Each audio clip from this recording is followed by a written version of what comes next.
not good. I'm using an old laptop that's been sat in a box for a while, so it's not even like it's been sitting next to food or anything. So they've decided to create a little nest in there, I think. And we are live, by the way. Well, thanks for that information there, Ollie. Welcome to Octane Online Racing here on YouTube. We are live for round number 2 of the Endurance Series. My name is Matt Nipris, and joining me in the commentary box, it is Ollie Daniel. Ollie, how are you, mate? Apart from the ants crawling out of your keyboard. I'm good, I'm real good. Nothing a little bit of Mortine spray won't fix. You need a little bit more than just Mortine spray. I think you might have to burn that laptop, mate. I know, I'm thinking the same thing. Yeah, well. Anyway, where are we? We're at Nurburgring. Yes. How do you feel about this circuit? I like the Nurburgring. In particular, the Nordschleife, obviously. But, you know, the Nurburgring GP circuit is still fun. Yes, indeed. It's one of those sorts of tracks that does like to have a bit of a flow to it. Not a lot of slow corners either. You got the carousel down the bottom of the circuit, then you got turn 1, turn 2, turn 3, turn 4. But then really the rest of it is all that sort of mid-corner, long, flowy sort of corners, aren't they? Yeah, I think turn 1 is sort of, you know, almost quite similar to Monza turn 1 in that if drama is going to occur, it's often there. It's very easy, at least in my experience, to, you know, slightly get your braking point a little bit wrong going into that corner. So might see a safety car. I think it's pretty well guaranteed we're going to see a safety car at some point in this race. 3 hours long. Yeah, and that tight turn 1 wouldn't be too much to expect a safety car on lap 1, but hopefully not. I think we probably see a bit of sensibility going into turn 1. 3 hours of racing, of course, and plenty of time to make up positions. But well, as the old saying goes, you can't win the race in the first corner, but you can definitely lose it. Yeah, absolutely. And also Nurburgring, fairly difficult to make a passing manoeuvre on as well. Like really, turn 1, turn 3 if you're feeling like a bit of a dive bomb, and possibly the carousel if you are super brave. Realistically, the only place that you can actually make a decent move around here. So it's going to be a case, I think, for a lot of these drivers to probably think about just trying to force the pressure on the driver in front and hope that they make a mistake. So we are into qualifying, by the way. Yes, if there's one place I want to see an overtake this evening, it's through the Schumacher. Yes. That is a big ask. Just saying. That is a big ask, but I love to. If someone pulls it off, good on you. Very good. Just remind me, what split of sprint racing are you racing this season? Just asking for a friend.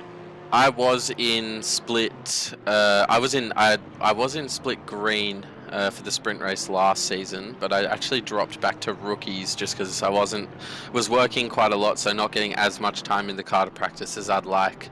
But currently not racing in any split because I'm in between moving houses. Oh, so there you go. Well, that's fortunate for me. No dive bombs into the Schumacher S. Yeah, absolutely. We should probably talk about qualifying at the moment. I didn't quite see who's on pole at the moment. Let me just change a few things on my PC so I get a bit of a smoother stream on Discord. Well, it's Ben Floyd on top with the 154.630. He's only whiskers ahead of Lamb in the number 3 Aston, and then round 1 winners Sonicus in 3rd, 4/10ths down at the moment. Yeah, it's a good-looking grid, that's for sure. Oh yeah, round 1 was it was a spectacular race. Certainly laid on the commentator's curse, very thick on poor Floyd and Lamb as Sonicus goes to the top. 54.3 now the benchmark for our drivers. Jean-Pierre behind the wheel. Yep. JP commented a few of his races in split green sprint series, quite quick in qualifying, so definitely the man you want to have out on track. in quali. Yeah, for sure. But can't go past Sonicus, the winners, the team Sonicus, the winners of round 1. They played a very, very patient game. They just stayed out of trouble. And unfortunately for Lamb and Floyd, well, the number 3 and number 97, they just ran into problems. Quite spectacular, if I remember, with the 97 in particular. I think I remember an Aston being roughly inserted into the back of another car going into pit lane. That was quite catastrophic. There was not a tube of lube inside. I was about to say that sounds a little raunchy. Well, it is Italy. Yeah, absolutely. Anyway, we're currently focusing on Zachary James in the Bunsen burners, one of the new BMWs. Have we seen a lot of the new Audis on the grid so far? Yeah, I haven't had a chance to see yet. I'm looking at that new update. I haven't had the chance to drive any of the cars, unfortunately. Don't have the rig set up, but it looks good. Yeah, really good. Yeah, 1.8 definitely a huge step forward for ACC. It certainly put a few people back to square one, but I think it's made it a little bit more realistic. Although a few things still not quite right, but well, if you can do a good job programming real world physics into a computer, go for life. Absolutely. It's like when they added the they changed the tyre model. Was it 1.6 last year? And I think the week after that we had the 8 hours of Paul Ricard, and that definitely shuffled things around a little bit. No, it didn't work in my favour, that's for sure. Okay, I'm still riding with Zachary James at the moment as he heads through. I don't really know all the corner names, like everything just flows for me. I know the Schumacher, S and the Carousel, that's about it. It's all the names you're going to get from me. I'm just gonna have a look now. I'm also keen. I hadn't had a proper look at what was in that new update. Also, while we're waiting for Ollie to get through what he's looking for, currently also watching Fanatec GT World Challenge at the moment. Shout out to Valentino Rossi, guy jumping from 2 wheels onto 4 wheels and not pulling a Wayne Gardner. Actually competitive. He's in the top 5 at the moment, or at least his car is in the top 5. Honestly, fantastic performance. And it's a hugely different world. That man will not stop. Like, no. He will be racing until he's in a bloody wheelchair. He'll be racing wheelchairs, mate. Yeah, then we'll see him at the Paralympics. We have a suggestion from Tack Grant for me. Make up your own names for the corners. You don't want me to do that, mate. You seriously don't want me to do that. This is a family-friendly stream. I'm going to keep it family-friendly. Got the corner names up. Some of them German, like the Hatzenbecks Bogen, which is turn 13, the one of the sort of flat right-hander. I want to make a joke about that, but a little bit early in the stream for that. Yep, Germans in the chat will not be happy with that. No, I was more thinking of a certain overlord of OOR not being happy with me. It's to do with a certain island, certain state island. Oh, I know what you're talking about. Well, there's only one. There we go. Hi, Miles. Oh dear. It's all fun and games. Anyway. Until someone gets hurt. Someone gets banned from the Discord. Yeah, well. You got some lorikeets, Matt. I have got a lovebird. He is usually keeps me company in the commentary box. Yes. Singular. He's in ballistic mode at the moment for some reason, but I do expect him to go to sleep at about 8 o'clock. Nice. There's the forecast, the bird forecast. The bird forecast for this evening. He's actually become a bit of a meme on my own channel. So, oh, what the hell was that? That was Alexis about to go to Narnia. There's some connection issues there. It's all good. He's still going. Michael Babb, I expect this guy to be a little bit further up the grid than what he is at the moment, 17th. Not quite not quite representative where he normally is, I think. Or is that just an indication of how challenging this field is? He's still got time for a another lap, so maybe 2. No, he'll get 2 in. Yeah, he'll get 2 in. Yeah. Also, just noticed Jamie Conboy in the triple 2 will be definitely laying the commentators' curses nice and thick for him. Don't you worry. surprised he's not in the comms box and commentating as he goes along. Well, you know what? We could do that. We should just invite Jamie Conboy into the commentary box just to commentate while he's racing. That's always a good mix.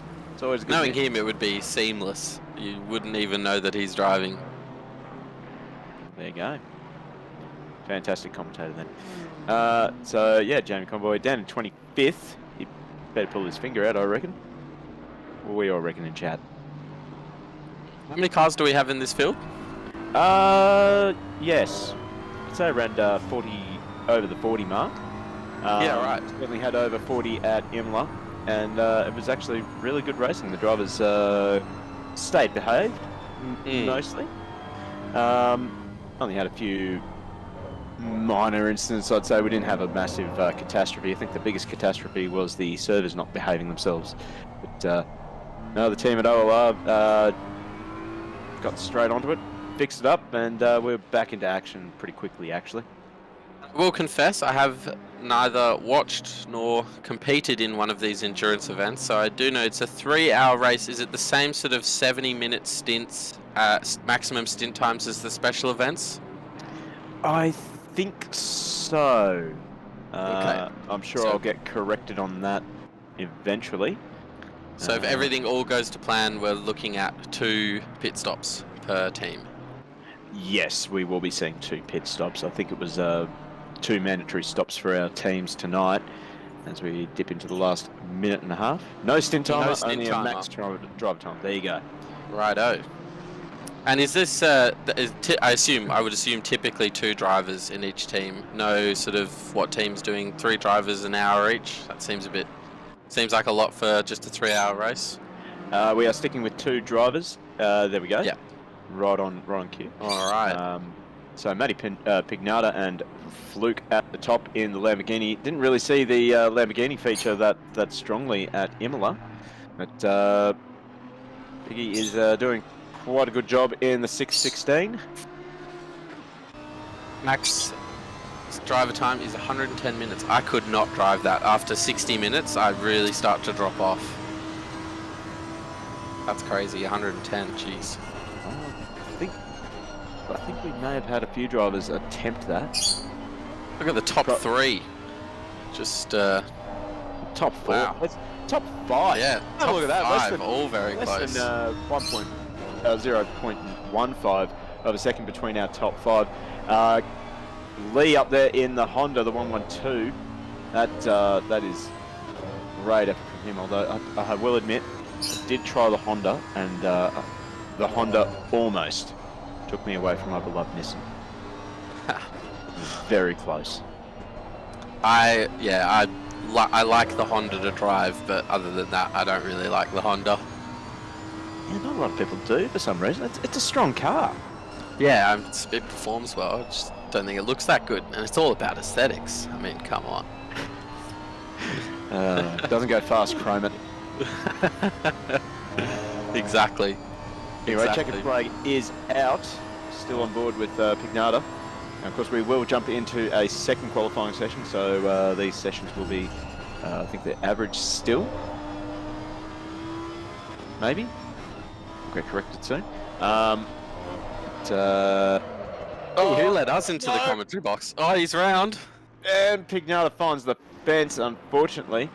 So that is done. Sonicus second fastest at the moment. He's a little bit down in the Delta, but he's picking it up a little bit through the carousel. Nice line. You're going to see a lot of different lines through the carousel as well. Some drivers will go for a double apex, some will hold the apex right against the curb, similarly through the Schumacher S, and I think that will depend on what car you're driving, but we'll see some drivers smashing the curbs and other drivers not.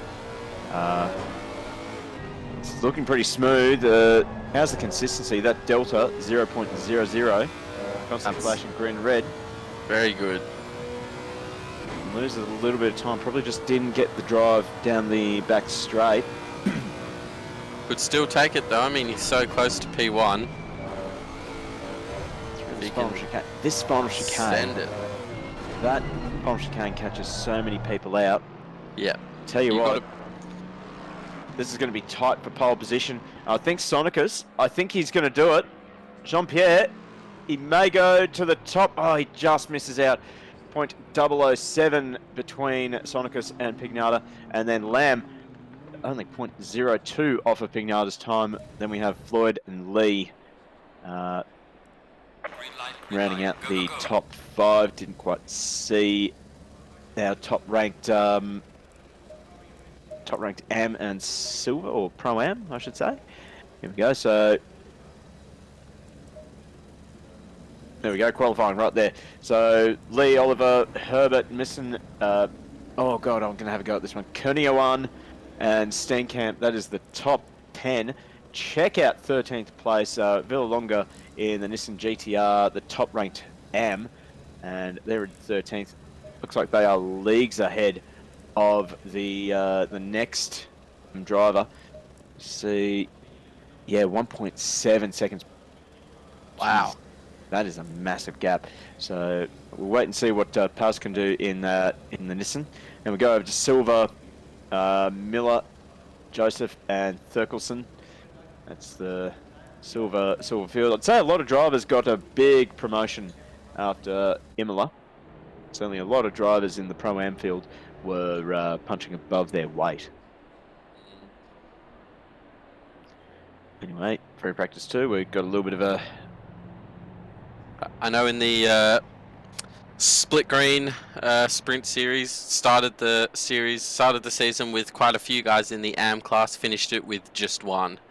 A lot of new guys who, you know, punch above their weight and end up quickly promoted to the pro class, which should be, you know, a message to any of you guys who want to get involved and maybe a little bit nervous, you know, your driving's not up to scratch. Just hop in, give it a crack. There's a rookies season for a reason, and you'll probably find that, you know, you're not far off the pace at the top at all.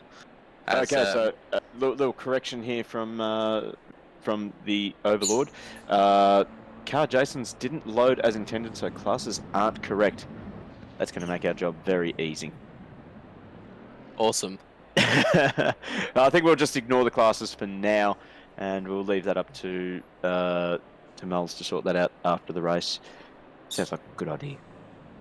One recommendation I have for this track, Assetto Corsa, the Ferrari F2004 around the Nurburgring GP circuit, is quite the combination. Really, really fun.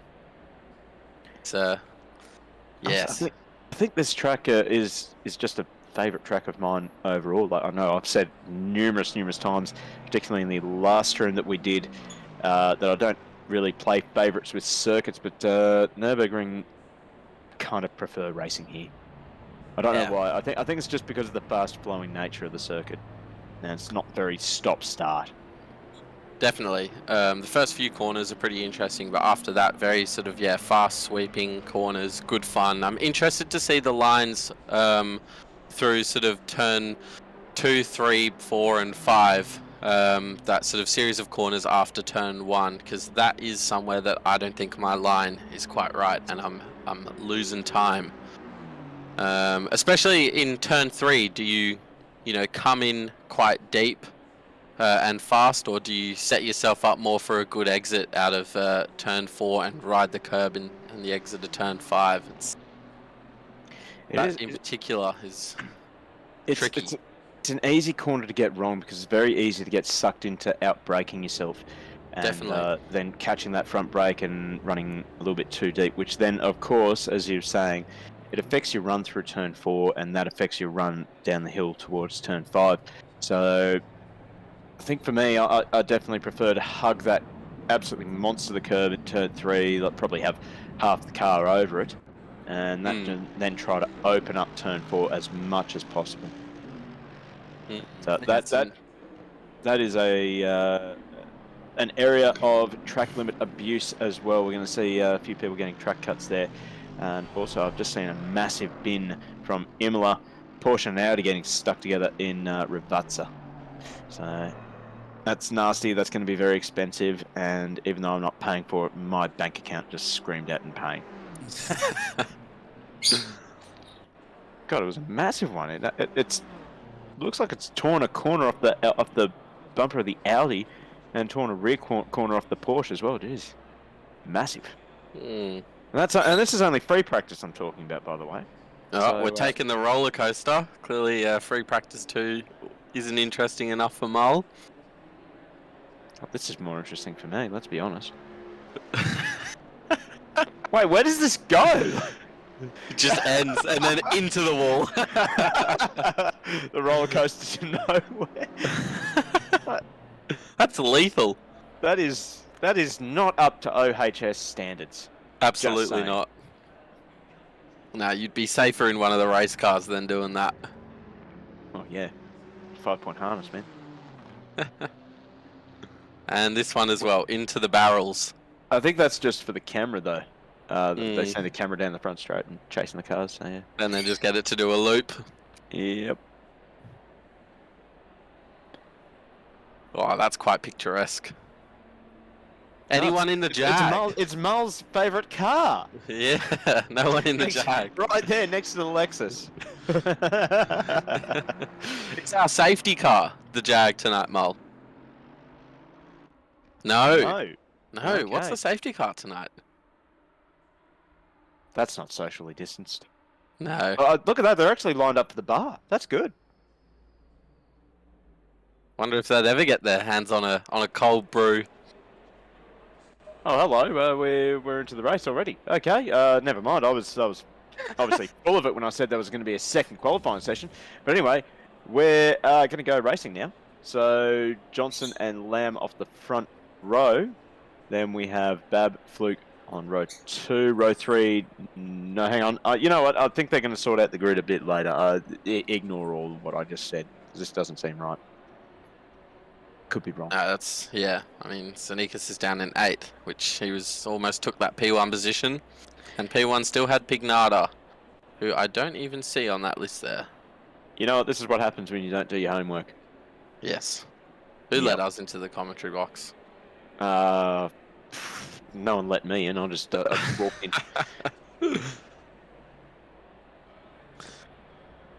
Oh, anyway.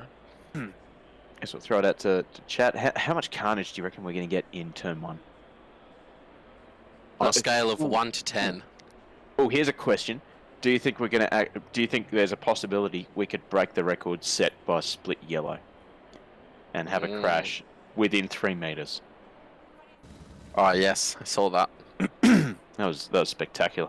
That was awesome. Not for me. I was right behind all that. Not being involved, I love every second of it. Yeah. You know what? Crashes are so much more fun when you're in the grandstand watching. Yeah. Don't know why that is. Can't imagine why. It made the Hungary crash last year in F1 look like, bloody half race distance in. At least they made it down to turn 1. I think it was Mugello that they had the big crash on the safety car restart. Yeah, yeah, that's right, on the safety car restart. I was talking about in the wet when Bottas and Stroll took out quite a few people, including Mr. Verstappen and the 2 McLarens. Yeah, speaking of Formula 1, what a season we've had so far. Charles Leclerc and Max Verstappen basically racing like as though they were still in go-karts. It's pretty damn good to see.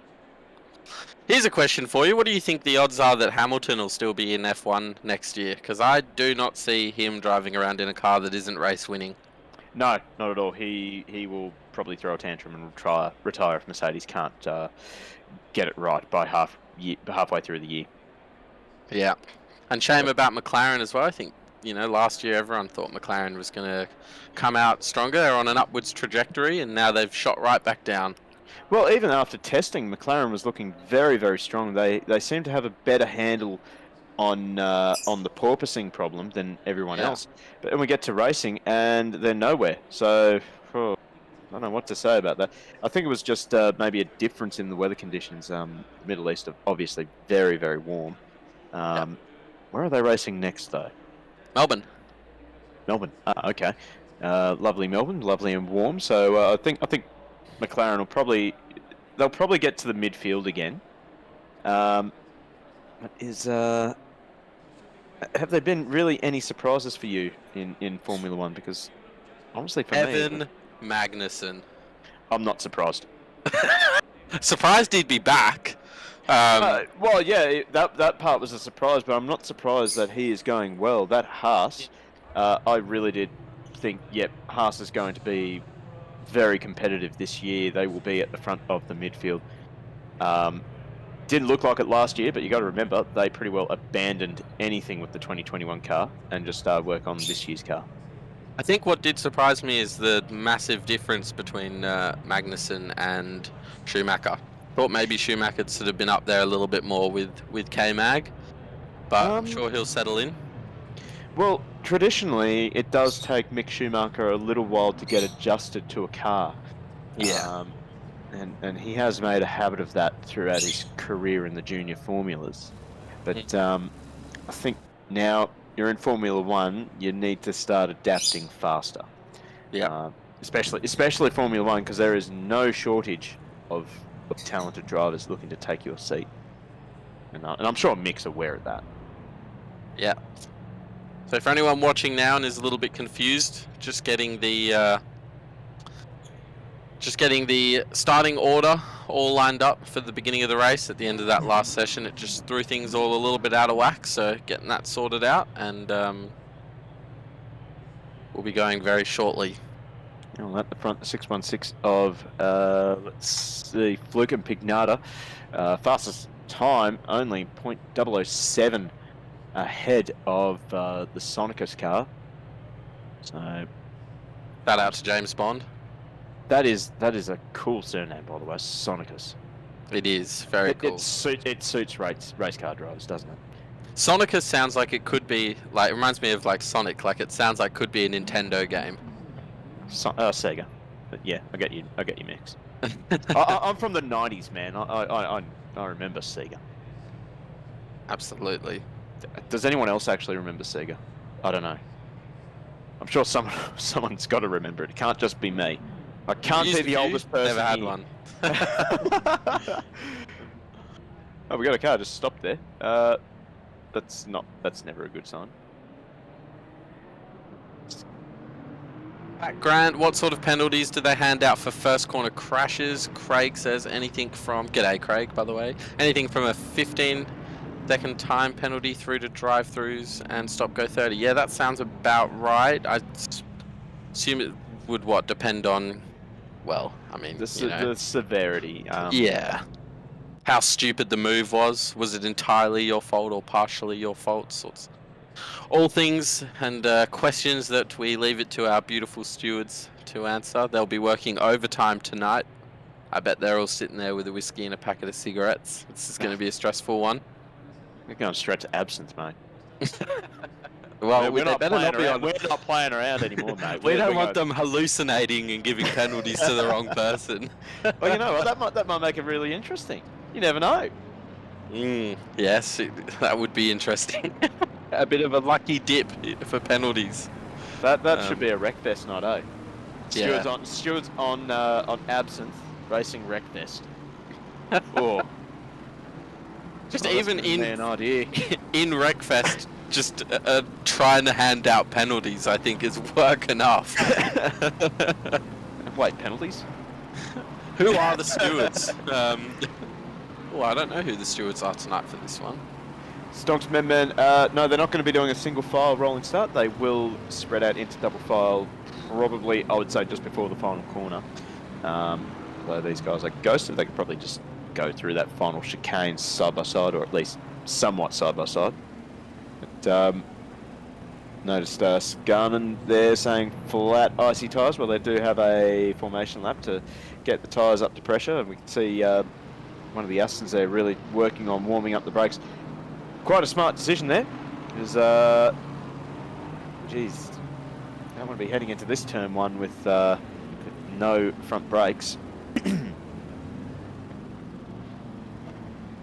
Doesn't seem to be a safety car for this race, or do they not come out when we do these types of sort of formation laps and redo the grid? I don't think we do have a safety car tonight, unfortunately. That's okay. Right. That's okay. Jan, Tully there. It is. Oh, Jan, welcome back. Stewards do remain anonymous. Yep, they're in witness protection. Yeah, yeah. Absolutely. They're like the Illuminati. They control everything and you do not see them. Yes, indeed. Exist in the shadows, and instead you get to listen to our annoying voices. But it'd be interesting for you. You know what? Speak for yourself, mate. I've got a quite a nice voice, thank you. Oh, you do, you do. It's quite husky. We imagine if we Yes. had, like in Formula One, like a driver to steward radio during these races. That would be, there'd be some. That's a Discord thing. No, let's Absolutely not. not. Let's not. Yeah, Rossi P6. Well, at least the Rossi car in P6 at Imola. It's not a bad effort. Didn't want to say my name yet, but someone. Who called you someone, Scarnan? I said Scarnan. Hearing what you want to hear. Sounds like your regular chat. Anyway, Anyone know if side drafting works? That's actually a good question. I've thought about this before. I actually think in some instances it does. I definitely feel as if they're... It's too tough to tell, I think, because each car has got different straight line capabilities, such as the Lexus and the Nissan. They're lightning bolts in a straight line, so it's hard to really get a gauge on that. Anyway, we're about ready to go racing. Let's do it, Matt. Take us away. Ooh, I love these turn one starts of the race. So we are set for a start. And we are away and racing. Sonicus gets a great start from the outside. It looks like he will take the whole show. Sweeps in front of the Lambo.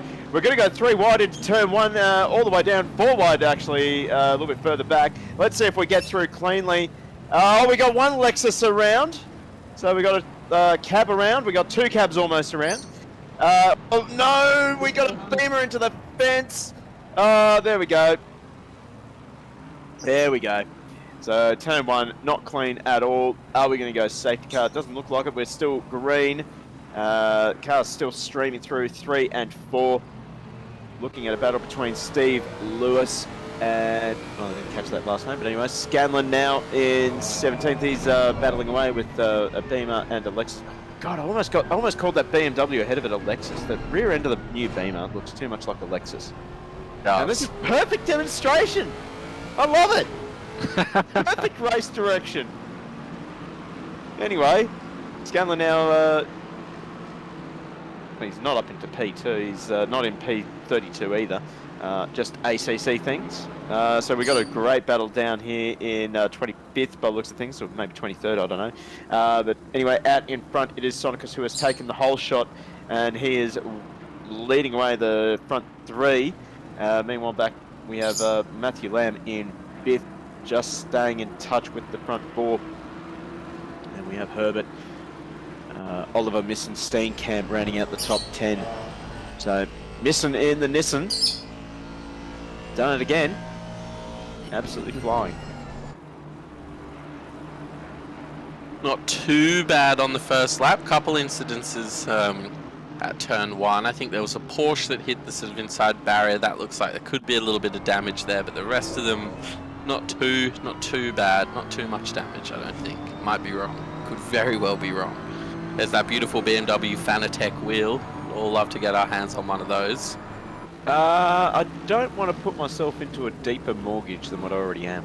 Like, jeez. At $2,000.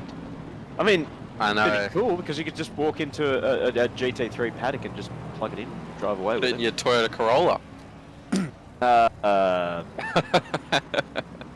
Not quite. No. We can dream, but no.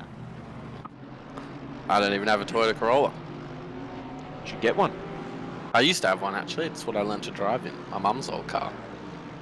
Oh, that's lucky. I learned to drive an Ford Laser. TX3. I always Not used to even get in a lot of trouble. either. And then when my little brother got his license, I always used to get in trouble from him because the tyres were bald. But there you go. Nothing sus. Nothing sus at all. I was like, wear bars? What do you mean? That's not a thing. You're meant to drive on the rim. God. Oh.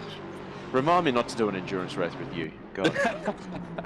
Hey, I'm fine during the race. It's just some big donuts at the end, which I think everyone gets around. Yeah. Anyway, Jean-Pierre Sonicus leading still. Pignata's got the high beams on nice and early. He's trying to put the pressure on. Blowtorch is on him, is on Sonicus, but the blowtorch is also on Pignata. So it's one of those delicate situations for Piggy. He wants to put pressure on Sonicus, but he's got to be aware that Floyd is right behind him, and Floyd doesn't mind having a bit of a send every now and then. Absolutely not. Tell you what, Lamb is actually closing in on these guys as well. He's within the slipstream range, so keep an eye on that green and gold Aston just behind third place. As Misson now up to 8th, as he's trying to make his way around Oliver and Lee in the Honda. Doing quite a good job as that bollard goes flying. See you later. Respect to anyone who can drive that Lamborghini fast. Not sure how they do it. I really struggle. Good on you, Pignata. I think it's a very delicate car to drive, really. Yeah, I really struggle with it. Well, it's so responsive that you've just got to be, you've almost got to drive it a bit like a go-kart. That was my impression of it when I actually drove it. Yeah, small inputs. Well, gentle inputs, I would say. Yeah. Not so much small inputs, but just gentle inputs. But, I mean, that's pretty well standard for any car. Yes. Bab has worked his way forward into 12th. He's chasing Gibbons in the Mercedes, the 329 Mercedes. And they're also not too far off the back of the 777 Aston of Steenkamp. Just holding down that that last position in the top 10.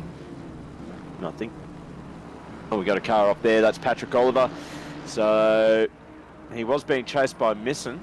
So maybe the pressure just got to Oliver, and he has binned it at the Schumacher S. I do suspect that the Schumacher S, we're going to see quite a lot of that happening.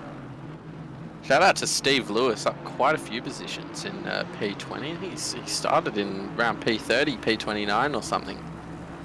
That's my special event teammate. So good on you, Steve.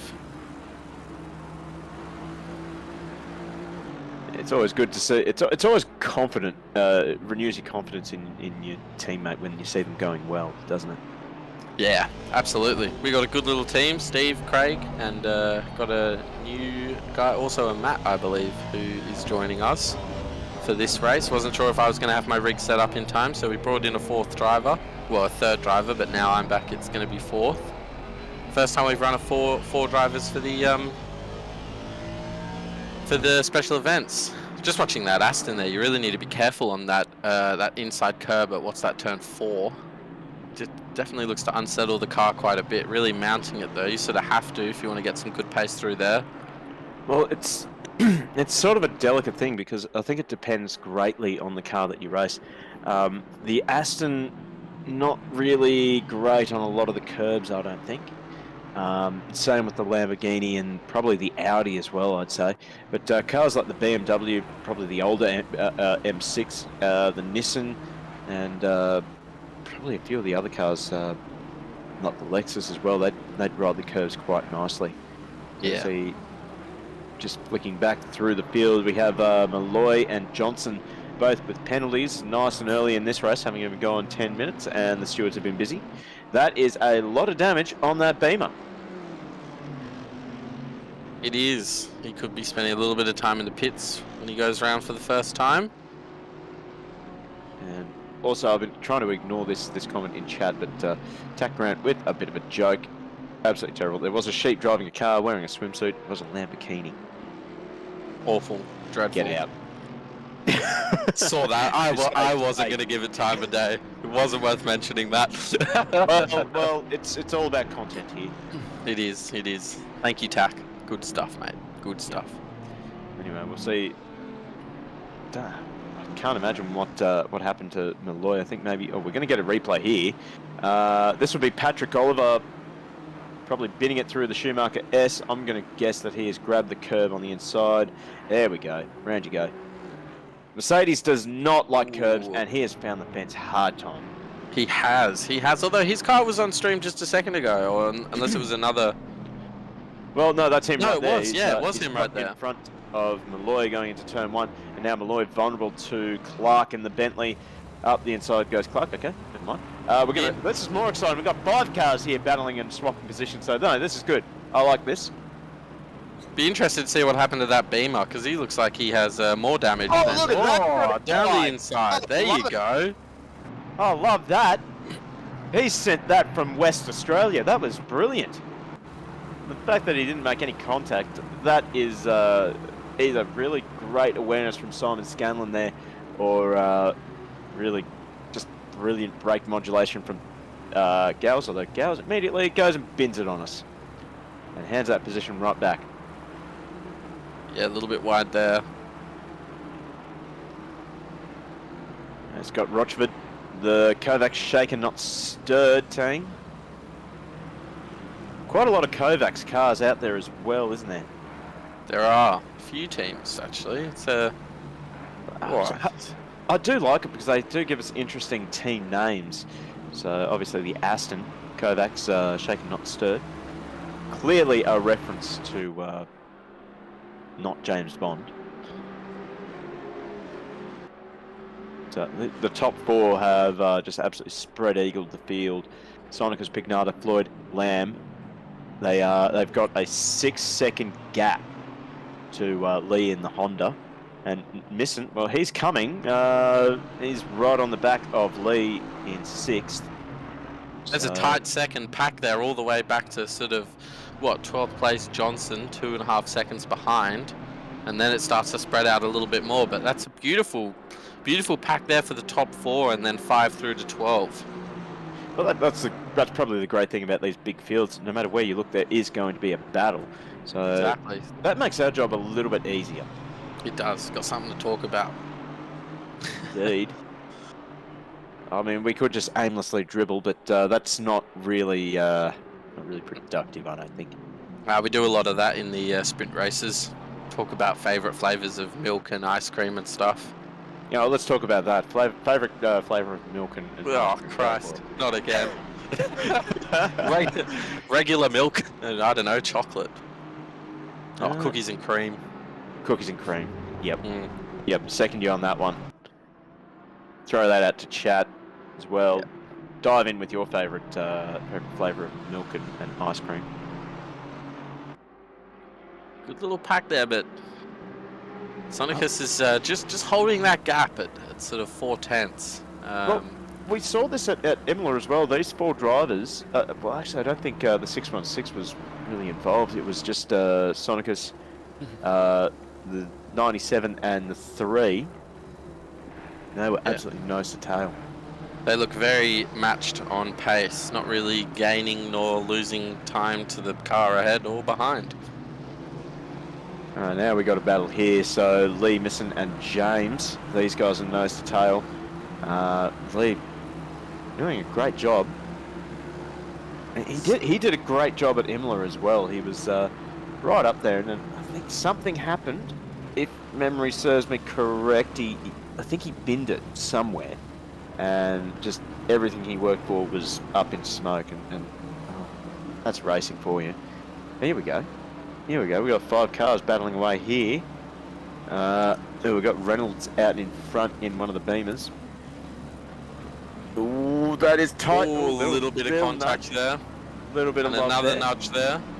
And that is going to leave him vulnerable. Malloy and Weatherburn. So Weatherburn will go through. He takes advantage of that. Good heads-up driving from Weatherburn to pick up a free spot. That Bentley behind coming into contention, as well as the Lexus behind that of, what's that, Rizkio. Yeah, Rischio. He's about 2.3 seconds behind Omar, so Yeah, yeah. no, so I think that was Omar behind. No, it was the Bentley. And then, oh, okay, that didn't look that far. We've already got a lot of pens, red blots on the timing tree there. Yep. Johnson, Mitchell, Malloy, and Rischio all with penalties. And I'm sure if we go further down the timing tree, we'll get more. But anyway, let's keep an eye on the action here. We don't talk about penalties. As Bab runs wide, that's going to hurt his momentum down the back straight. Catching up to Gibbo there, unfortunate to drop the tyres onto the dirt. Tack around. Are we going to comment on the Will Smith slap? No. Well, I'm not. No, I don't really care. Oh, what's that? Oh, car off track. Whew. There we go. Safe rejoin. Good. There we go. Commentator's curse. Within 15 minutes. Now you see, Jamie couldn't achieve that. I'm the commentator curse man. Got a whole bag of them here as well. Ooh, so Pignata right on the back of Sneakers there. That group's tightening up now. I say that's now that they're on the straight, it's probably exactly where they were last time round. No, that group has definitely closed up, but here we go. We've got a replay. This will be of Aaron Lee, and he's done it in the final chicane. I reckon what's the bet? He's grabbed that Bunnings snag at the curb. Oh, whoa! Just mid-engined car things, I suppose. Yeah. Mm. Still. Question for chat and for you as well, Matt. Do we prefer the tighter, slower chicane, or the faster, sort of wider chicane that we have here towards the end of the lap? Ooh, good question. I kind of don't really have a preference. I'll do both. Yeah, I mean, I like the faster one simply because it's faster, but that slower chicane, that takes a bit of finesse, I'd say. It does, but that faster chicane though, I feel you know, to get maximum time out of there, you got to be really, really committed. It can go wrong very easily, especially with those sausage curbs sort of on the inside of the second part of it. Whereas I think the slower chicane is nicer, shall we say? It's a bit friendlier. It's slower, but it's friendly. But you get some good dives down into that chicane. Mitchell Weston prefers the tighter low-key. Oh, sorry, the tighter one low-key. More overtaking opportunities. Yeah, the Nurburgring does need a little bit more overtaking opportunities. As Oliver up the inside of Charles Clark and makes that move quite easily. So Patrick Oliver, even though he's got a bit of damage after he binned it at the Schumacher S, he's still getting on with it.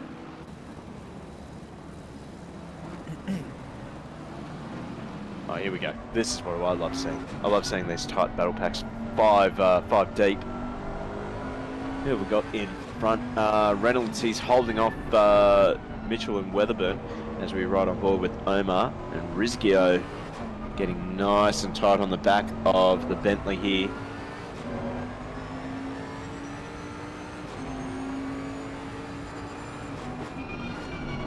Tack around. I don't like any corner that reminds me of racing around a clothesline.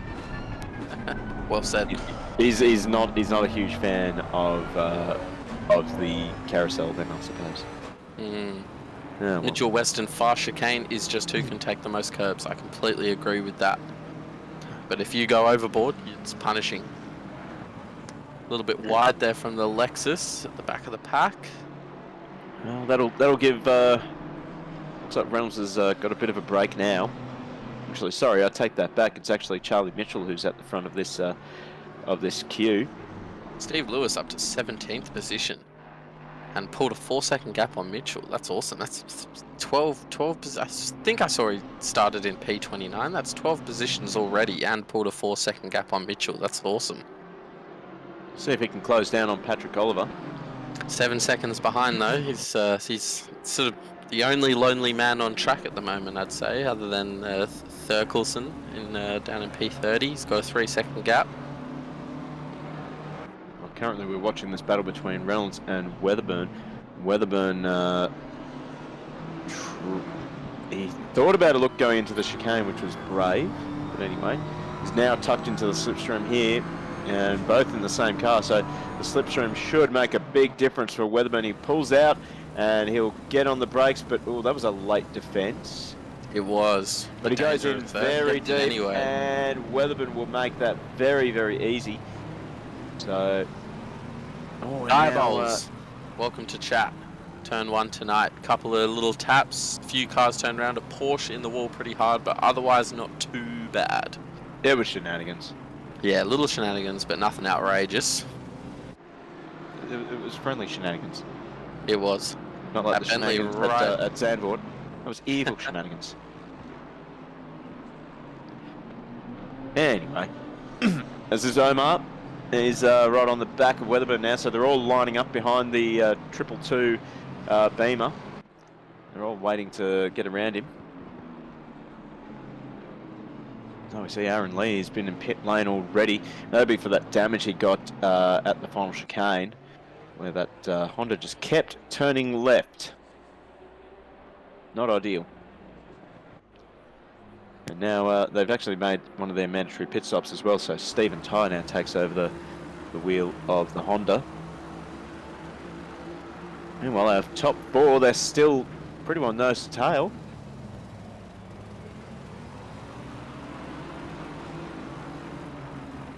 Well, Lammy's just dropped back a little bit. He might just be happy to sit where he is at the moment. Still very early in this race. It is. I'm sort of looking forward to the first round of pit stops to see if that spices anything up. Watching the Kyalami race the other week, people clearly hadn't done some pit stop practice. Had a couple of penalties for speeding in the pit lane, but also we even had some overtakes diving into the pits. Oh, Lexus wide there. Wide. So the lead of this race gets handed over to Pignata. And now Sonicus is vulnerable to Floyd. And this is where Lamb will probably try and make a bit of a move. Here they touch going to Carousel, and around goes Floyd. I think that might have been a racing incident. Hopefully we get a bit of a replay, but it did look as though Floyd maybe a little bit squeezed the Lexus on the entry. But anyway, as you were, we'll leave that to the stewards. They'll decide that, but hopefully we get a replay of that and see what actually happened.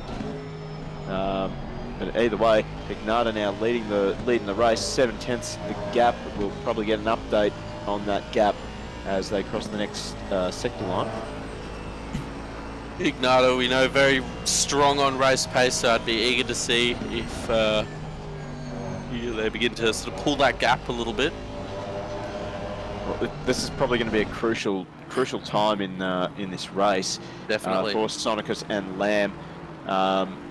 I think if they allow Pignata to get into a rhythm, they're not going to be able to close the gap. But I think Lamb wants to get on with it. He wants to be the guy that leads.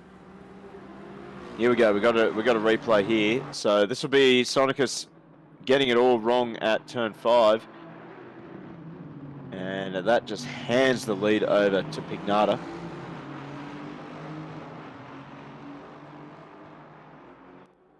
And we're heading down to the Carousel. Ooh, that's turned in a bit on him there. That's not easy to call. No. I'm glad I'm here and not in the steward's room. Yeah, that's tricky. That's tricky. Looked like Sonicus just sort of got some tyres on the grass on entry there and just didn't get the car stopped in time. Anyway, let's keep an eye on some of the racing going on. So we got Gibbons holding on to 10th. He's got Bab right behind him. He's trying to chase down Kyle Johnson. Well, Johnson with a penalty.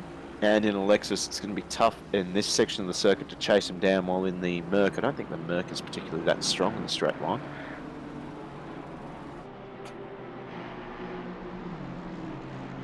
Do need to take the Merc out for more of a spin, actually. I quite enjoy sort of front-engined engine, Oh, powerful cars. I definitely prefer front engine. Yeah. But the Merc, we did that community race a little bit before the start of the last season, and I couldn't believe it, but I found a car that I hate more than the Porsche.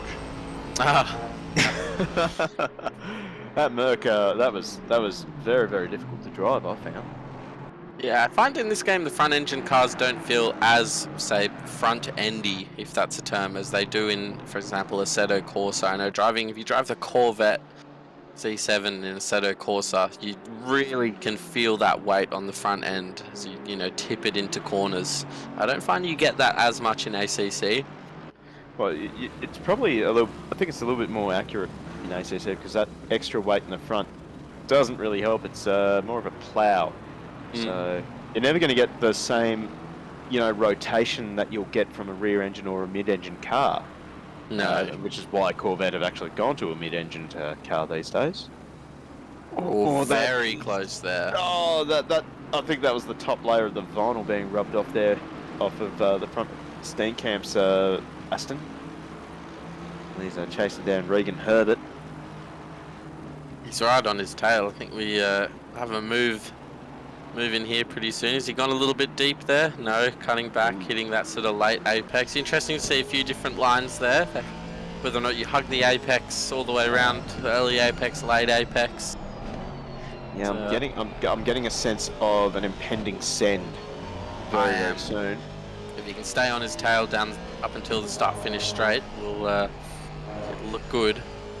Going down into turn 1 through the Schumacher S's now.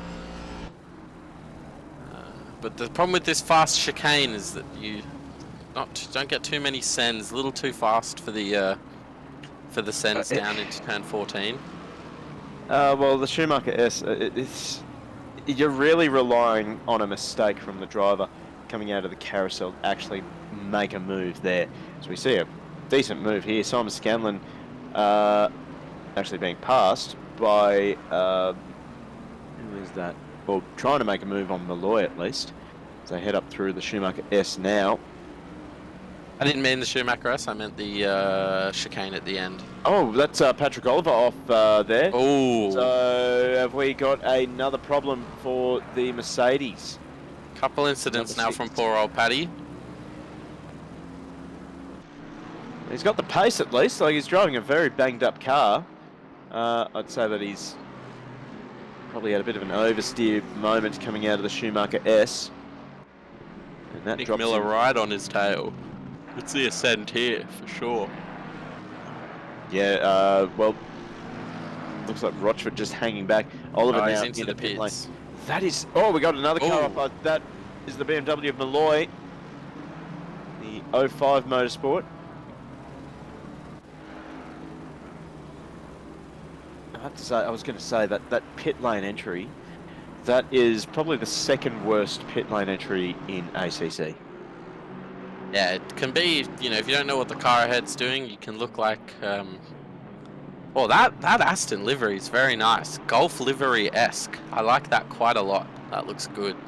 Yeah, we definitely made mention of that at Imola. And Wayne Poo, thank you for the subscription. I'm not going to say that name again. Oh, no. Anyway, thanks for the subscription. Much appreciated for the support here. Hopefully you subscribe just because of our commentary. Not because of JC's. A replay here for Patrick Oliver. Let's see what went wrong there. Through the Schumacher S's, around again. But at That's least very similar to what he did before, wasn't it? Yeah, at least kept it off the fence this time. I was going to say, 'cause that's where he hit the wall on exit. Why did he... Oh, and he just touches the fence that time. So, yeah, full throttle off track. Don't do it. Not good. RZR body. How are you going? We're going fantastic here. Anyway, Steenkamp's still on the back of Herbert. I think at this point he's just probably trying to learn. Replay here of Malloy's little incident. Too much curb on exit and just spun it around. Oh, that was code brown there for Scanlon for sure. Oh my god. He's going to be itching to get out of the car so he can change his pants. Oh, could we maybe get a an in-car replay for that one from Scanlon? That was not very good. close. You get two drivers waving at each other as he slides through there. Wow. Little bug kisses. Here we go. Regan Herbert now is under attack from Steenkamp as they head into carousel. This is not good. They're both squeezing each other heading into the carousel. There's going to be contact, and Herbert gets nudged a little bit wide. And I think Gibbons is going to get... No, not Gibbons. Johnson is going to get involved in this. Here we go. We're going to get your pass into Schumacher S. No, not quite. Oh, dreams almost came true there. Matt Powell, gotta love a good hardware failure right as the race starts. Oh, mate, unlucky. Was it All just been the there. steering wheel? Yeah, steering wheel or PC. Yep. So, here we go. Wish granted. Asking you, Oh, yes. Here we go. Does he? How close does he get? Oh! He could have waved. They could have shook hands through the window there. Very close. So he almost actually drove into the path of the BMW as well, or at least into the trajectory of that Beamer. So then at the last second he just turned the other way. It's so hard when you got a car that's losing it in front of you. It looked as well like Kimi Räikkönen at Spa just did not take his foot off the pedal whatsoever. Here we go. We've got to send Johnson looking up the inside. He's going to try it. Oh, Herbert, he's actually given him space. Great spatial awareness there. But he's going to try and hang it up the inside of the Lexus. He's going to have the inside line for the next two corners. Oh, little tap knocks there. him wide. Little tap, and Regan is around. He locks it down, and he will rejoin. No collision anywhere else. That was good racing through there. Pretty tight. Unfortunate they made a little bit of contact, but going through turn 1 and turn 2, they were right next to each other. Just nudged him wide, sort of coming into turn 3. Oh, you know what we missed while we were looking at the mid-pack battles? So Lamb has actually got in front of Sonicus, and he is chasing down Pignata. That gap down to 0.8 of a second. You can see that green and gold Aston. He is stalking. Start the Jaws music, I reckon. Absolutely. Right on his tail. Sonicus dropped a little bit behind, which I would imagine either he's had a little incident or maybe a little bit of damage, slowing him down. Good battle here between the Nissan and the Bentley. Bentley looks like he got a little bit of a better exit there through the Schumacher S's. Has pulled a little bit. Not sure how I feel about that Nissan livery. Sort of mint. It's like a mint ice cream kind of. Yeah, it's alright. It's interesting. It's not quite. It's confusing. I'm not sure if I like it or not.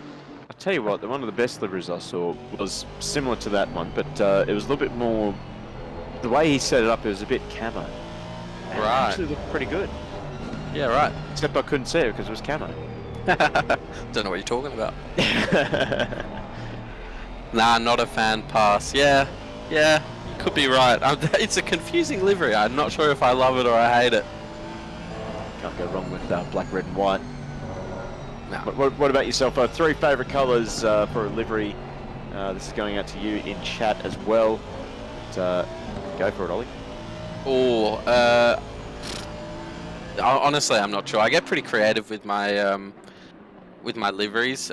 Big fan of sort of like purple, pink or red highlights on like a dark coloured car.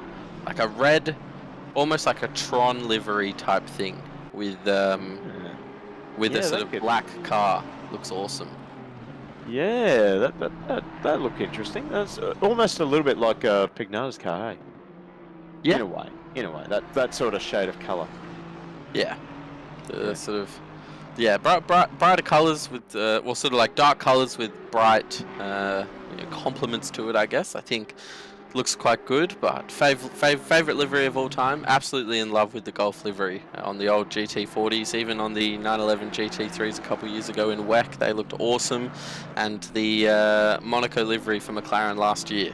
So good. Oh, Love the Golf hell, colours. hell, the current livery for the McLaren team this year does look good. I mean, hell, if it's not going to go fast, let's make it look good.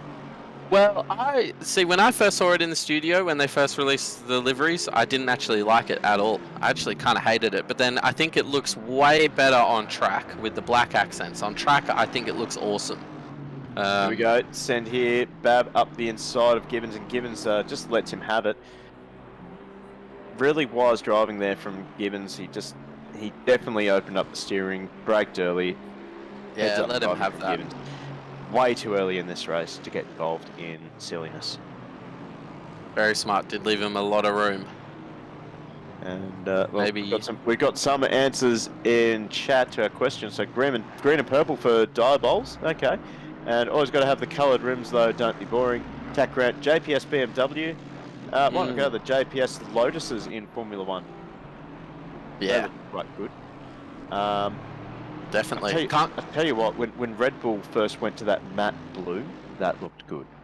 Oh, I'm so bored of the Red Bull livery. I can't do much with it. Like it's all sponsorship. They can't do anything with it now. But when they first went, oh, very close there from the Aston Martin. Just got that car stopped in time. There was a pucker there. Is he going to have a look down into turn one? That's the question. He's right on his tail, but that Lexus just pulls and pulls and pulls. That gap opened. The Lexus in a straight line. I mean, come on. That is quick. Yeah, and you're up against the Aston. The Aston not very good in off the corners. Made a good go of it though. Braked as late as he could. Missed the apex a little bit, but kept it on track, so that's good.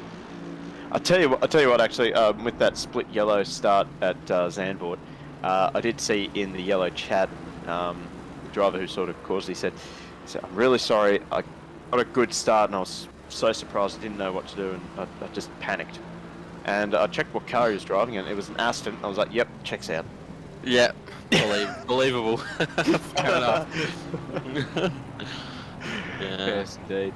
So Lamb though, he's not hanging around. He's right on the back of Pignata, so we're actually getting close to track limits there. Got to be careful of that AstroTurf. Absolutely, he's bringing that sort of gap down by maybe a tenth every couple laps. So very good, consistent driving from both of them. But looks like Lamb slightly has the pace. We know that Pignata can put up a fight though, so.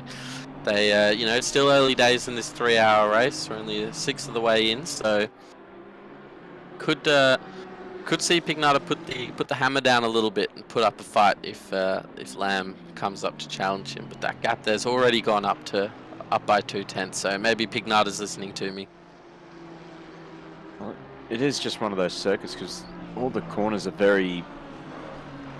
How do I put it? You've got to get good runs off them. Yeah. And we're going to see the Lambo. I reckon the Lambo will be very strong in Sector 1. Because that's all the really tight, twisted... Oh, wide there. That was almost an instant commentator's curse. That was. I'm going to keep track of our commentator's curse. I've got a book right in front of me. Lots of paper. I'm actually going to start keeping track of our commentator's curses. We'll see who gets the most commentator's curses at the end of this. This is something I was saving for when eventually JC and I are in the commentary box together. But no, we're going to bust that right now. Lamb now in a position to... that Aston Martin's just not quick enough down the straight, so he's probably not going to have the opportunity going down into turn one. And if Matty here's right about the Lamborghini, it could pull a little bit of a gap through the first few corners. Quite deep there into turn one. Managed to get the car slowed down in time. Wasn't sure he was going to get it slowed down in time there. It was good braking. I think the Lambo probably is one of the best under brakes. I'm sure chat will correct me. It just does strike me as the sort of car that would pull up very, very quickly. It's fairly small when you compare it to the Aston, so I think that would just pull up so quickly. Danika's just hanging on as well, just under 2 seconds behind, so I wouldn't rule him out just yet. Definitely still in this race. but Lamb definitely bringing the game to Pignata now. Interesting to see how dangerously Pignata is going to be willing to defend at these early stages of this 3-hour race. Well, it might actually work out well for Pignata, because if he can back up Lamb into Sonicus, maybe Sonicus and Lamb will probably start battling away, and that will help Pignata pull away. Yeah, Sonicus it's a common tactic. I saw someone actually win a state title by doing that in the old go-karts. Exactly. And mentally for Sonicus, I mean, going from you know, leading to having a couple little incidents and falling back down into P3, he's going to feel like he isn't where he belongs right now and could be willing to try something. So Lamb better be careful. Is Lamb driving the Lambo? No, we couldn't be that lucky. Negative. Lamb is in the Aston Martin. We've got Pignata out front in the Lambo. The best I can do is missing in the Nissan. And he's actually broken into the top 5 too. Missing in the Nissan? I hadn't noticed that. There you go. How did you not notice that? I don't know. I've heard that one before as well, because he drives the Nissan. The Nissan. Oh my god. Oh, there we go. We got it. Ladies and gentlemen, we got him.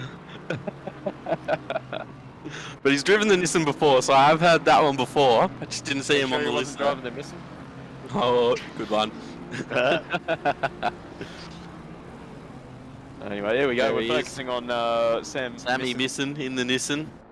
The Rockets evolved. Pretty sure they changed that team. They've changed that livery too as well. Got some gold highlights on that. Don't mind that at all, actually. It's quite nice. Can't go wrong with what white goes with everything. Anyway, Charles Clark, he's on the back of Regan Herbert.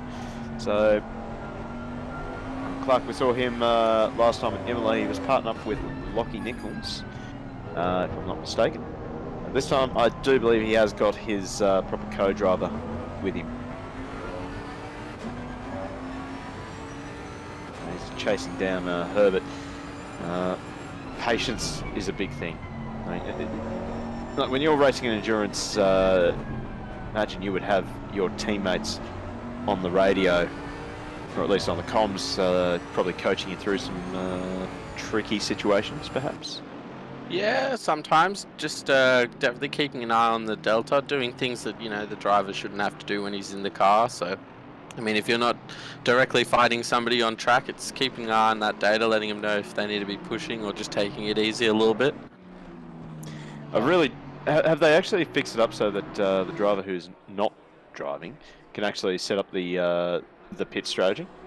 I don't know, but I have always found that so stupid that you have to be driving and set bloody tyre pressures and fuel amounts. It's ridiculous. We do it like over, well, in the special events, we do it like, you know, lap by lap. Like we'll do one tyre every time the driver's on the straight, and we'll just get it done. One tyre, so 4 tyres, and then the fuel, and then check that the set of tyres is fresh, and we'll do it over, you know, the last sort of 5 laps of their stint. But yeah, it is a bit silly. I'm not sure who at Kunos came up with that. It's a feature. Yeah. It's odd. But car had a lot of mirrors. I think he's talking about possibly the... Who are you talking about there, Tack? Was it the Aston? I think the Aston does have quite a few mirrors on board.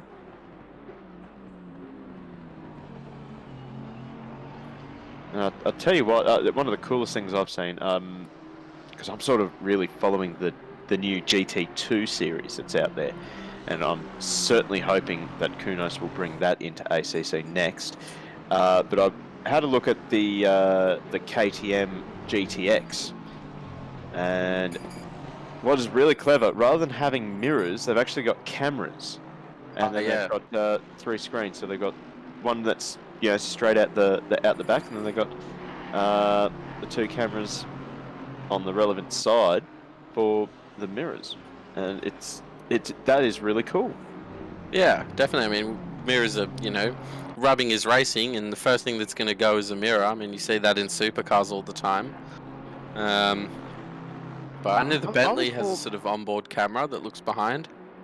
No, the Bentley the Aston has one, the NSX has one, I think the Audi has one, so does the Lambo as well. I'm pretty sure the Bentley does, but it's a little bit like I can only ever see the top sort of left corner of it because it's quite just the POV and stuff. But I know that they're talking on that though. A few people throughout the split green races were talking in chat about the chance of WEC coming, which I sort of thought was unlikely, but gee, that would be cool if we had LMP1, LMP2, get some Le Mans and stuff. Oh, Steenkamp, is he going to have a look around the outside going to turn one? He is. He'll set him up for the switchback. James just holds onto that. He'll set him up here. He'll try and run him tight into turn 2. Hasn't really worked out for him this time, although he is thinking about ascend, but James is awake to it.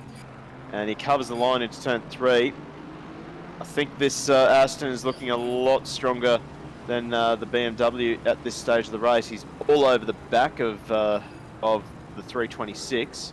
Whoa, hold on. What's happened? Sanika's... Oh, Lamb into the pits. Sanika's 2.5 seconds behind Pignata. Yep, that checks out. I did notice just before Lamb pulled into the pits that Sanikas had got that gap between himself and Lamb to under a second. And wow, this battle here between Steenkamp and Jones is good. Steenkamp a little bit deep into there. He's doing everything right at the moment, Steenkamp. He's just moving around to the mirrors. He's got James really looking in the mirror hard rather than what's in front of him, and he's going to go defensive again. Steenkamp will try and send it around the outside. Eventually he may try and sell a dummy.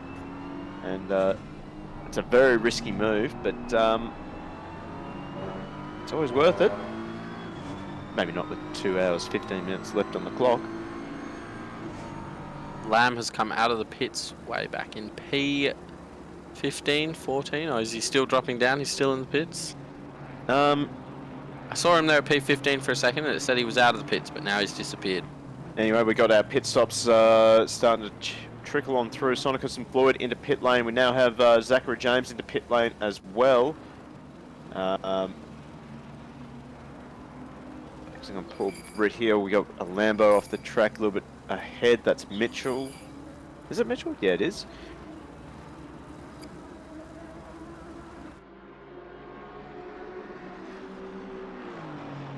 So Paul Britt taking over the reins of the number 3 Aston. We'll see if he can try and make the undercut work. I don't think it's really worked out for him so far. I guess these guys were hoping that they would come out in nothing but clear track. Though, as I say, that Sonicus is still stationary. Now he's moving. He's actually leapfrogged. No, he hasn't leapfrogged the 97. Sorry, they're racing the Lamborghini. And Paul Britt now, I think he's just got it to work over John Sonicus now. So Jean-Pierre out of the car, John in. Now, unfortunately, they haven't quite leapfrogged Britt by going that 1 lap extra. And what's worse, no disrespect to Mitchell, but I think these guys are going to get held up by the number 4 Lambo. And that is just going to help Pignata, or the 616 Lamborghini.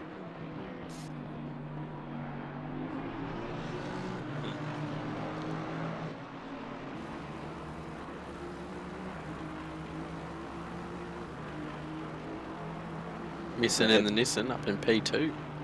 Still has to make his pit stop, same with Pignata. Yeah. I still can't see where Lamb came out of the pits. Oh, that's because he's not in the car anymore. It's Paul Britt. Oh, my God, of course.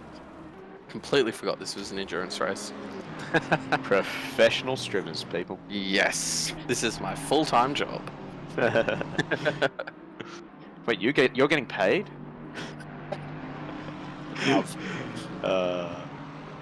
Anyway, Paul Britt all over the back of Mitchell now. This will be frustrating the number 3 team greatly.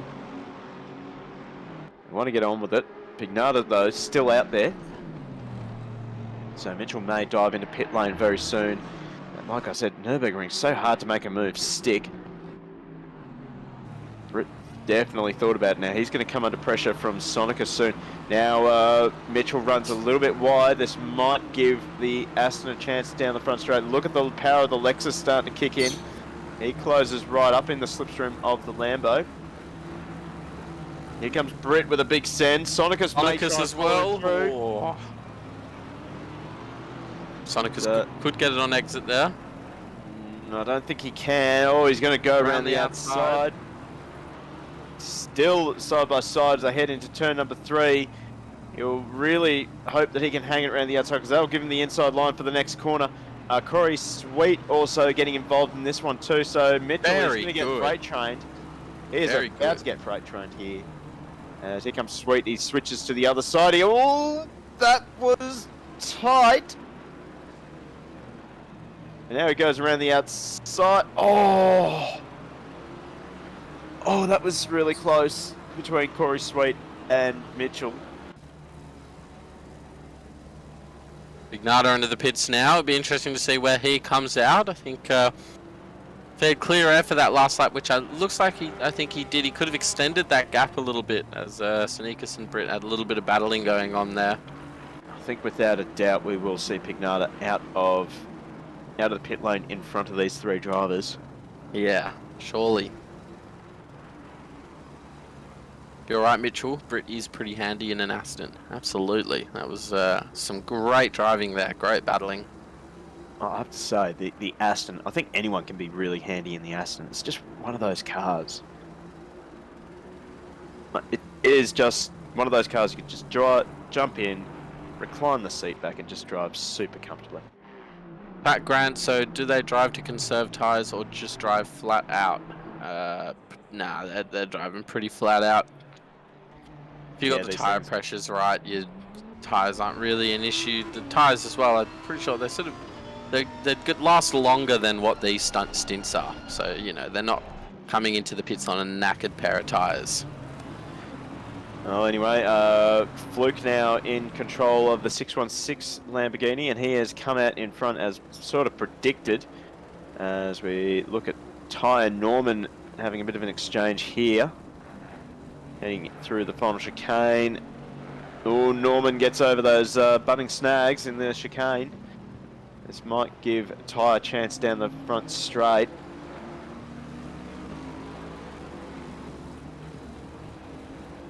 Don't know what the top speed of the NSX is like. With the slipstream of that big boat in front of him, he might be able to send it around the outside. And he is indeed going to send it around the outside. That is beautiful. He's got the inside line for the next corner. He's on fresher tyres because the Honda has already pitted. Is that Bentley going to hold the inside line for turn 4? Doesn't. Oh, he might. Nah. Looks like Honda's got it. The mid-engined NSX will rotate a lot better than the front-engined Bentley. So, not really a surprise there that Ty has taken that spot away from Norman in that section of the circuit. And he will just start to skip away ever so slightly now. Doubles, yep, so many good battles. You know it. True, absolutely. There's been some great battles this evening, especially in those first few corner little complex there, but no wheel-to-wheel battles through the Schumacher S's, which is my dream.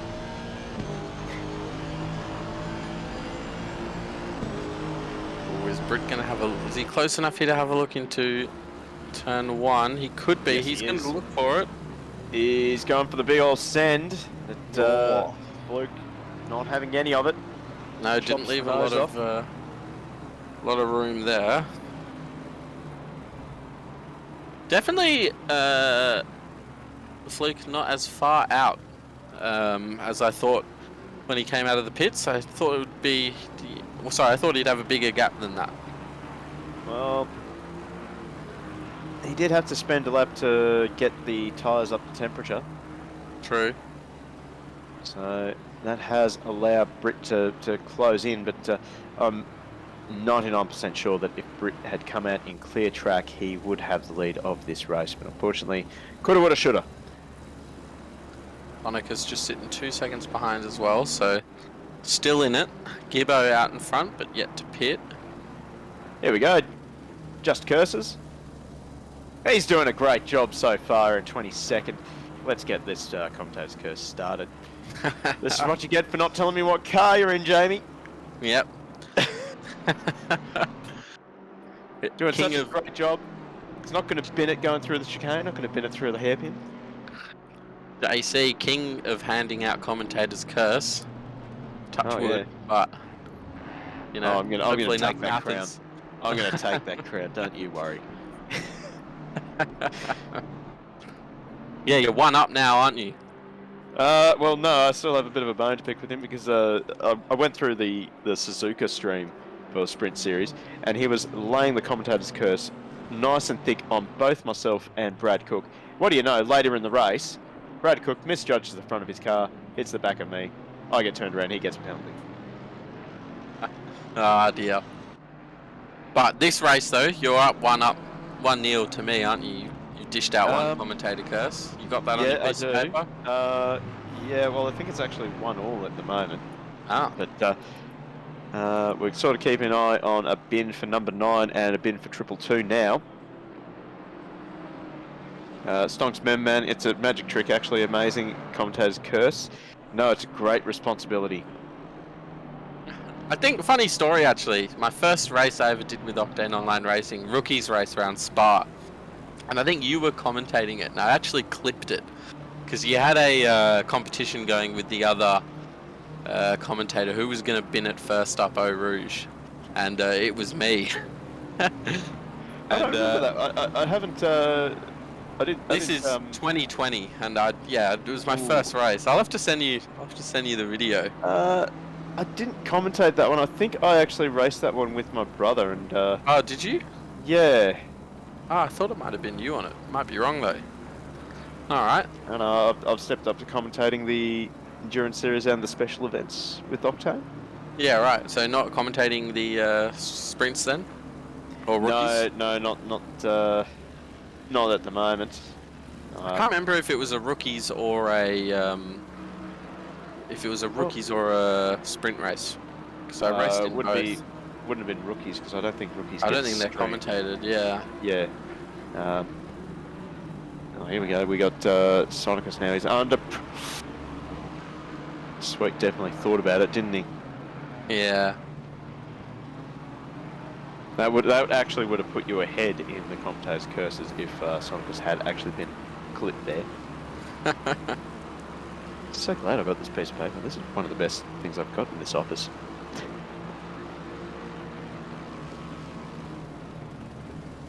Anyway, now the leaders are getting stuck into some lap traffic, so this is really going to test their patience and their ability. I'll tell you what, Gibbons hasn't come in for a pit stop yet, and he's leading the way.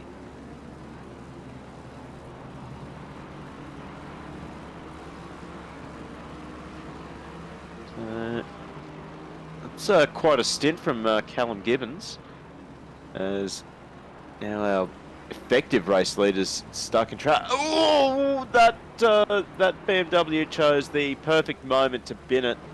Managed to find that gap nicely. So now they're making a move on another lap driver going through. Oh, this is it's so tough for the lap drivers as well as our leaders. The lap drivers, they're trying to have their own race. They're trying to get out of the way, but they're not trying to hurt their race too much. So I think the best advice you could probably give out to someone who does get lapped a lot: don't brake, don't swerve offline.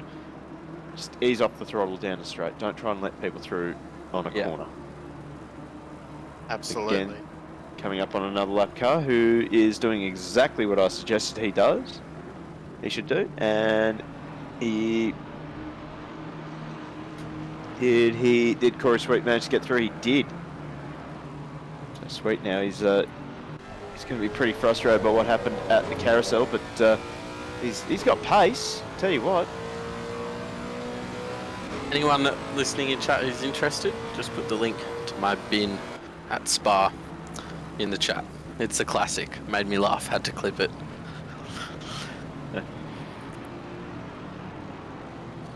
great battle here still going on at the front. All starting to close up again. Yeah, these four have really been battling away quite cleanly since the start of this race. Hopefully it keeps going that way. Absolutely. As we saw at Imola,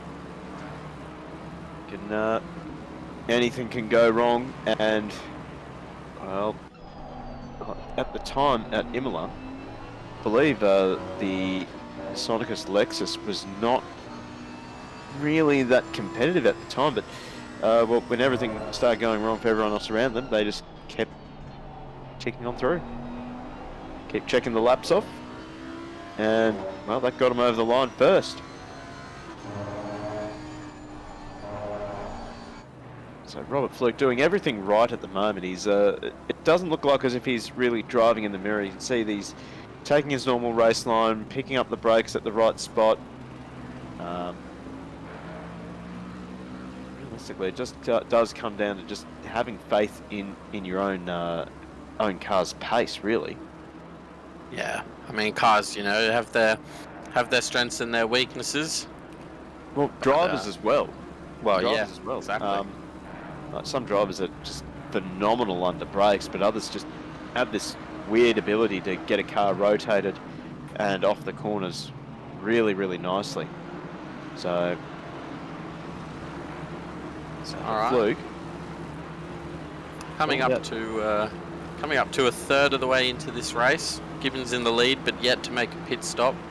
Battle for first between, net first between Fluke, Britt, and Sonicus just behind, and then Sweet is closed up onto the back of Sonicus. So again, Sweet like I said, sorry. yeah, Corey Sweet, he has got pace. Very, very quick driver. Definitely. Quite a gap behind that though, 11 seconds. Yeah, to Karud in the 111 Nissan. Looks like Gibbo is the only person, at least on screen at the moment, who hasn't pitted. We're coming up to the end of his, surely the end of his fuel. Yeah, about 70 might stretch it to 80 minutes with a full tank. What's that, 130 odd litres for most of the cars? Well, 120's max for a lot of them, isn't it? Potentially.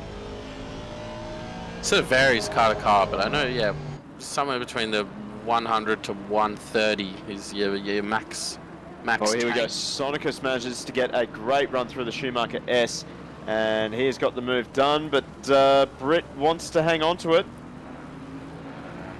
This is exactly what Fluke was hoping for, and now Sweet will get involved in this battle.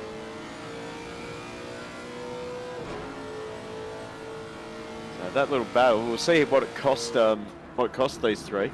So half a second across out of the first sector, it cost them 6/10, just having that little battle.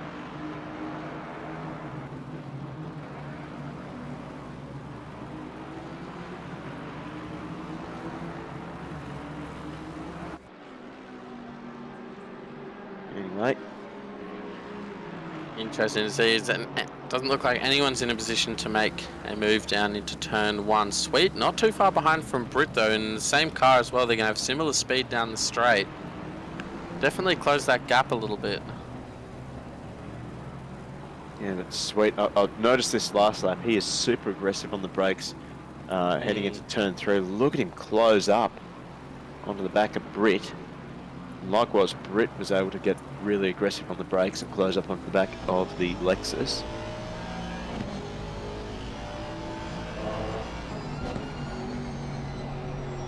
Ooh. Very clean though. Yeah, so far so good from our top 4.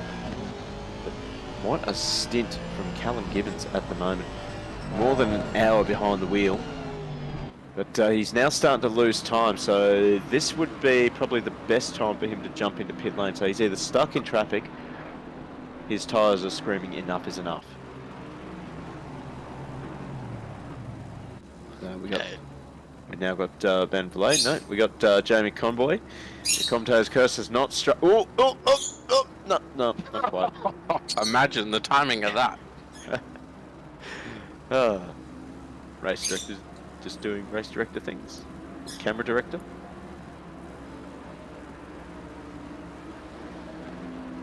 Sonicus, he's closing in on the back of. Oh, here we go, Britt and Sweet. Sweet having to be. He's going to have to be smart here. Still got 2 hours left in this race, or just under 2 hours. You don't want to throw it away now and get yourself a penalty. And, my earlier prediction of my bird going to bed at 8 o'clock is absolutely wrong. Also pleased to announce that there's no longer ants climbing out of my keyboard. Not quite sure what happened there. That is fantastic to hear. They've obviously just stolen all the hardware outside the keyboard. Not much hardware in this old thing. Lap car playing a part for our lead, or effective lead. Get out of the way. I think that's the 515 Bentley. Stonks Man. What is that squeaking sound? Yeah, that's our third commentator tonight. That is my bird. No! Can't look away from the screen at all, though. Chris Booker, no! Oh, little bit of damage there. For was that Brit or Sweet? The darker colour Aston Martin there took a little bit of a knock. Colours, aren't they? Yeah, it's hard to tell.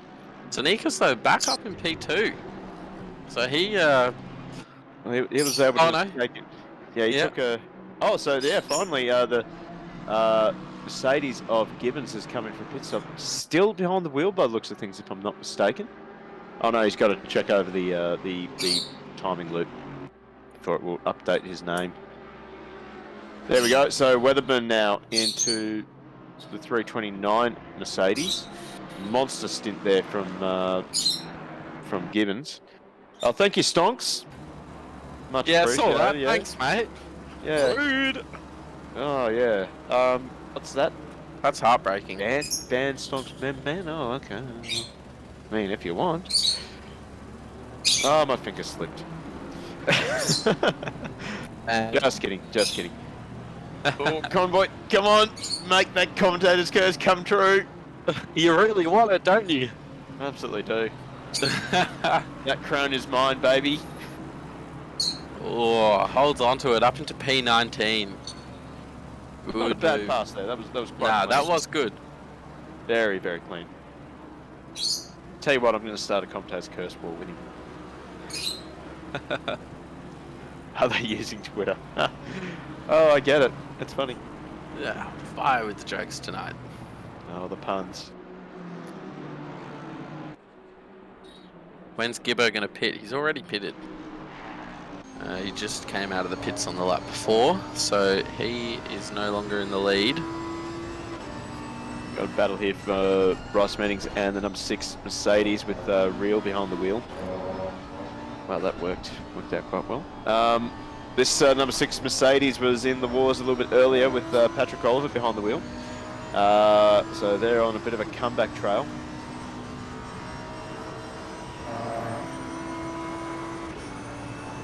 I just read the chat in Discord there. Mull's saying that there's no need to call RSP ECA, but we need to work on attenuation as the bird is very loud in the broadcast. Very sorry about that. I think next time I will just leave him out of the room. Ooh, Medding's here. Having a look. Is he going to make it round the outside? Oh, very close there on entry, but Mercedes outbrakes him. Is he going to get a good exit? No, mounted the curb a little bit there, slowed him down. Oh, is he going to catch up around the outside? No, he's not quite. Maybe down into turn 3. Nah, maybe probably not close enough. Now you don't want to go too deep into that corner. You'll quickly lose that position again. Yeah, they hug that corner quite tight, which is good. I think that does seem to be the right line. Definitely been getting that corner wrong over the years.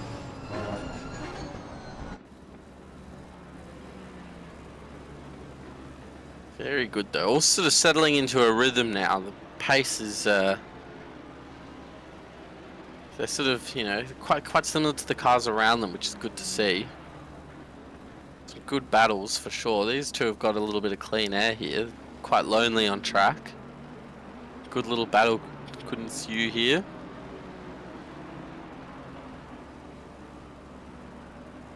A bit of a train behind them though. Yeah, we do have a bit of a train forming. So we got McLean. Well, actually, we got those are our leaders actually. Yeah, so they're the leaders Fluke, coming up behind. So Fluke's managed to find his rhythm, and he's now started to pull away a little bit from Sonicus. And interestingly, Britt and Sweet have now started to close in on Sonicus. Now I reckon that would have to do with the lap traffic. Really one of the beauties of endurance racing, the lap traffic does play a part with the ebb and flow of the racing. So someone may get ahead and they hit lap traffic in the wrong place, and that brings cars behind right back into the game, and yeah, vice versa. And of course, then we might see some lap cars playing pool. See Pignata in chat. Mate, great stint. Good battle between yourself and Sneakers. And good to see your car. Well, after you overtook Sneakers, after you had a couple incidents, extend that lead. So yeah, really great stint. Good stuff. Tell you what, our 10 into this race and our top 4 still pretty well nose to tail. Yeah, Sweet came out of nowhere, was he? There was sort of mainly a battle for the top 3 before the pit stops. No, the 97 has been in there the entire time. Who's in the 97 before Sweet? Can't remember now. I'm trying to remember. There we go. Thank you. Ben Floyd. Oh, of course, Thanks, of course. There you go. Easy to forget. Not Floyd. Sorry, that sounded bad. That was me. No, I meant easy to forget who was just in the car 10 minutes ago. For all the cars, not just Floyd. That's awful. Shocking from me. This will be my last time in the commentary box. Ben, if you need some support, you can come DM me on Discord. I will give you the attention that you need. Brutal. Yeah.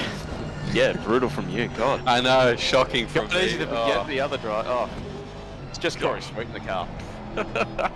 It's like when Lamb pitted, and I was like, "Where's Lamb come out? Where's this Brit now?" And I was like, "Oh, shit, this is an endurance race.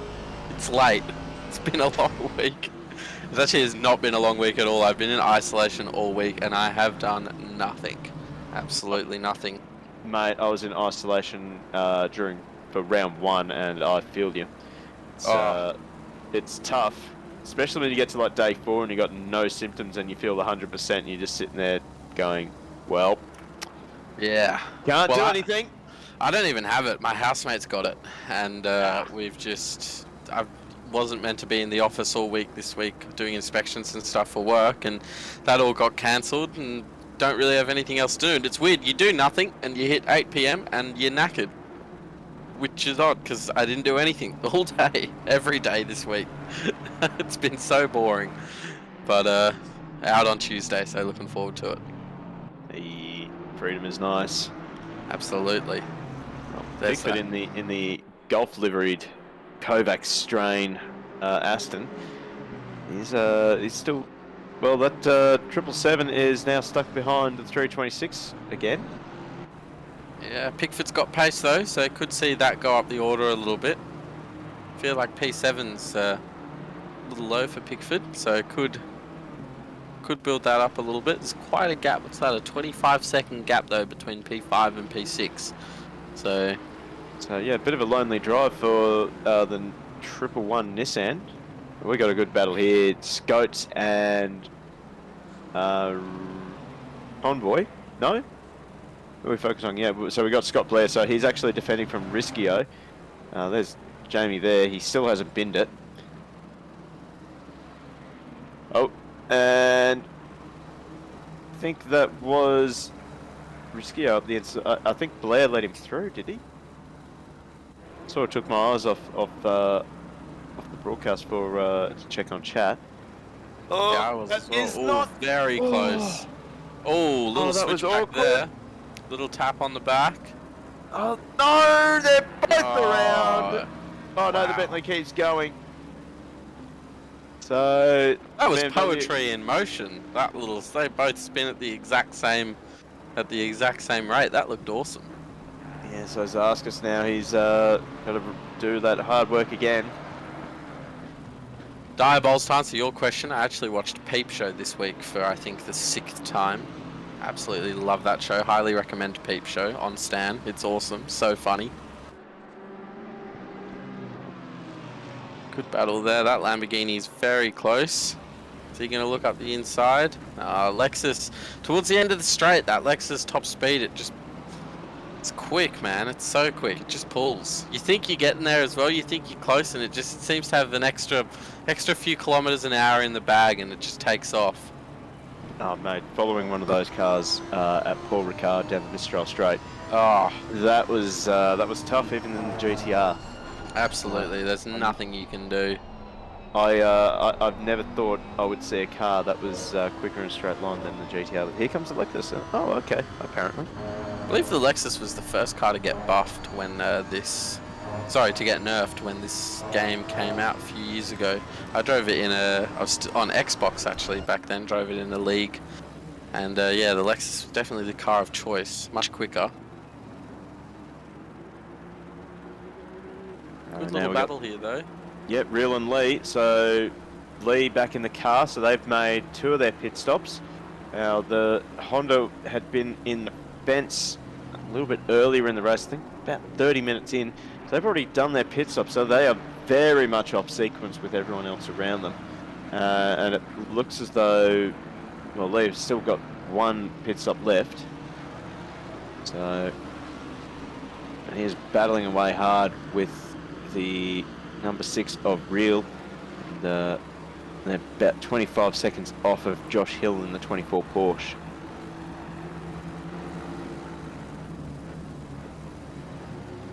So there goes our 2 leaders. Fluke and Sonicus.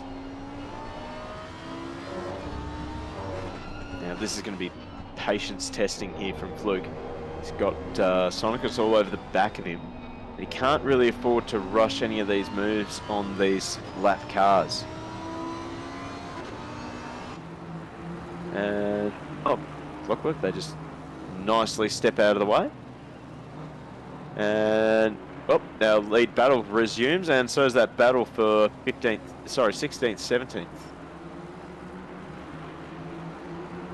Has Sweet actually got ahead of... No, he hasn't. He hasn't. Still sitting just behind. Hang on a second, did Lee just pull a sneaky one on Real there? Because it looked like Real just pulled over and let him through. Like, did Real not realise he was racing Lee? I mean, we've all been there before.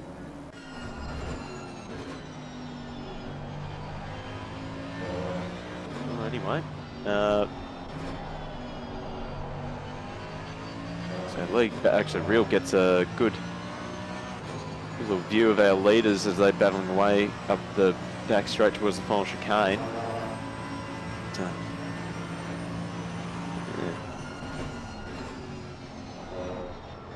Diabols sounds silly, but being a good blue flag is almost an art. It's insane watching a good blue flag letting cars pass without losing time and stuff. Ooh, absolutely, yeah. You especially in the special events, I notice you go into the races not knowing where the best place to let blue flags, to let faster cars through is. But towards the end of a long race, you notice that everyone's pretty much letting cars through, roughly the same place on track, especially on tracks like Bathurst, where, I mean, there's no way you're going to let a faster car through up the top of the mountain. Too risky. But, going into turn 1, or like on the start-finish straight, so you don't lose too much time going into, what's that first corner, is that Quarry? Yeah, definitely an art, absolutely.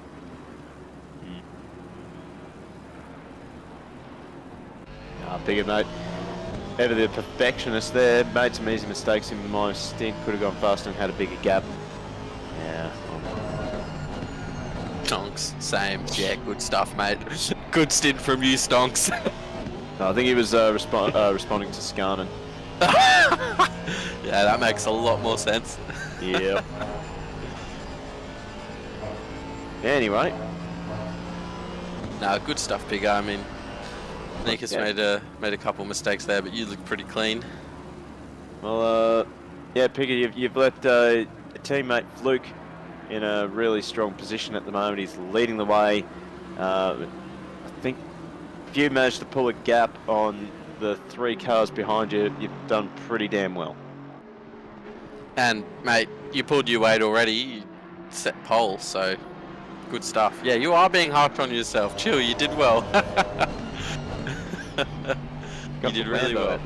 You drove the Lambo around here for what, an hour?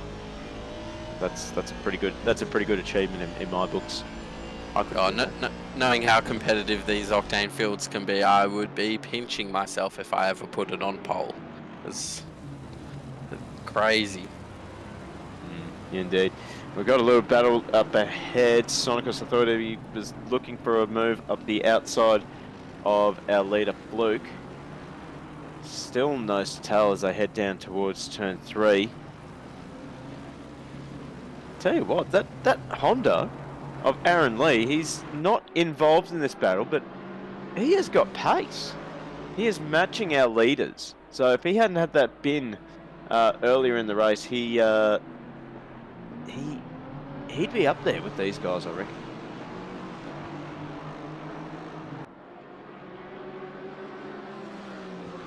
Oh, dinner has been served.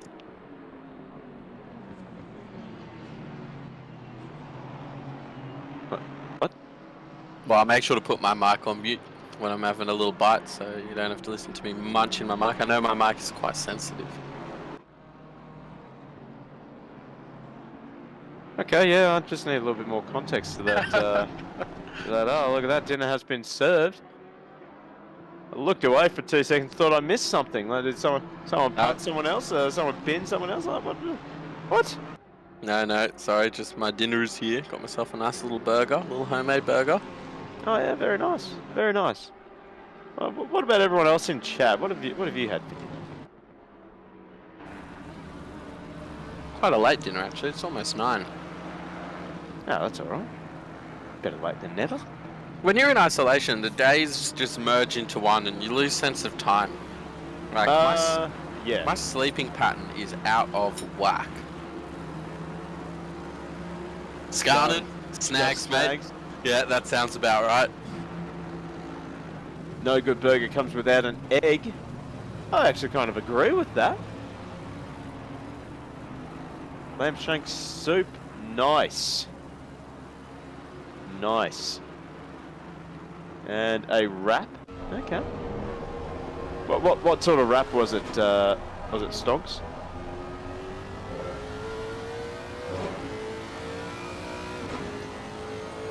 Tell you what, I've actually got a few things I'm looking forward to tomorrow. So I've got 2 pork chops and 2 steaks marinating at the moment in the fridge. Yep. So I've got 1 pork chop and 1 steak marinating in a smoky barbecue marinade each with a shot of whiskey with it.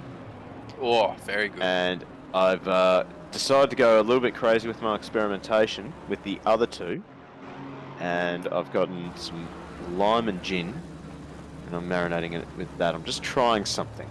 Lime and gin. That is. Yeah, it's going to be interesting. I looked it up and looked up a few ideas just for marinating with gin, and there you go. Yeah, right. Lime and gin works okay. Jan Tully with ravioli, nice.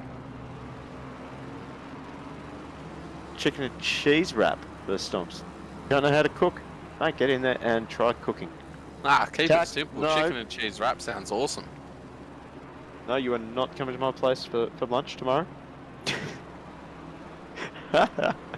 Oh god, I shouldn't have said anything. Everyone's coming now. Yeah, I'll be there. My housemate actually won the meat raffle at a pub the other week, so we've eaten like kings this week. It's been awesome. Okay, I'm a little bit jealous now. Meat is good. Mm. Anyway, we've got a decent battle here. Bushel, Viney, and Van Vley. These guys are nose to tail.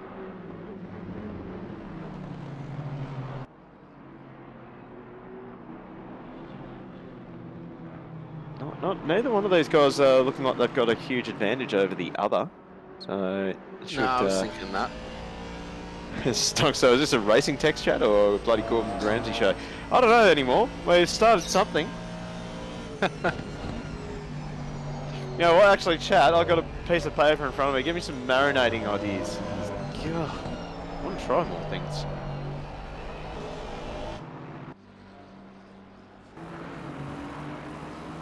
Anyway, Bushel is holding off these two guys. He might be in a bit of trouble here as that Lexus winds up down the front straight. Pulls out of the slipstream for turn 1. Can Viney pull it up?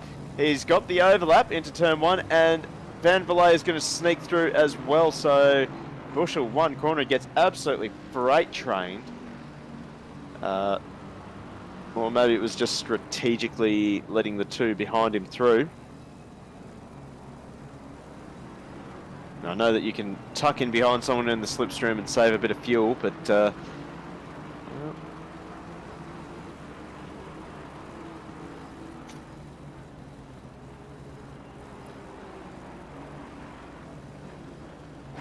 that was definitely tight with the lap car there running a little bit wide for these three guys.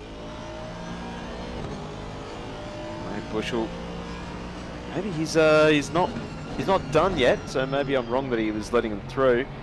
He's certainly stuck with Van Vley, but I think it has released Viney. He's just starting to skip away a little bit in the Lexus.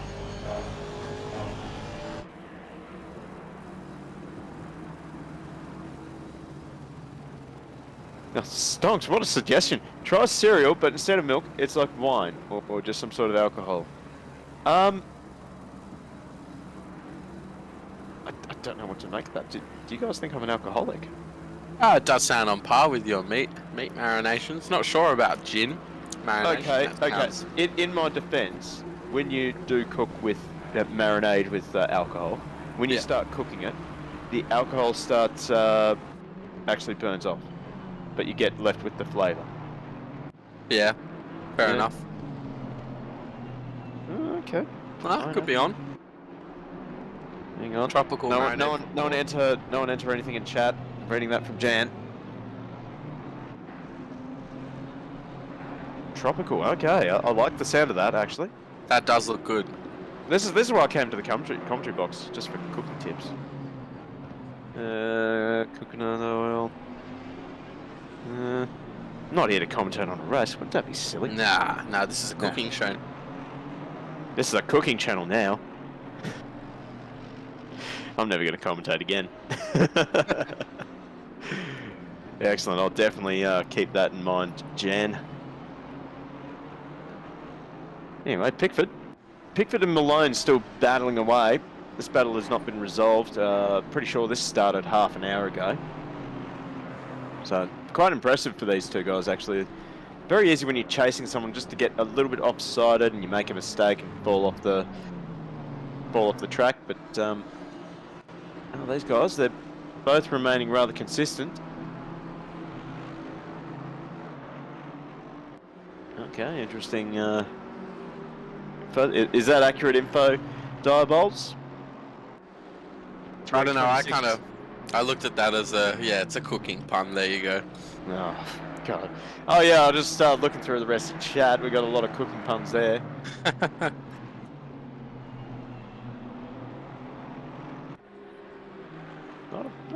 Not bad there. Cutting corners, slicing through the opposition, mashing the brake pedal. I like that. That's good. Keep those puns coming. I love it. Anyway. Or stop. Up to you. No, don't stop. Jamie Conboy, determined to hold off this commentator's curse. He's going to carry it into the next round, I think. Yeah.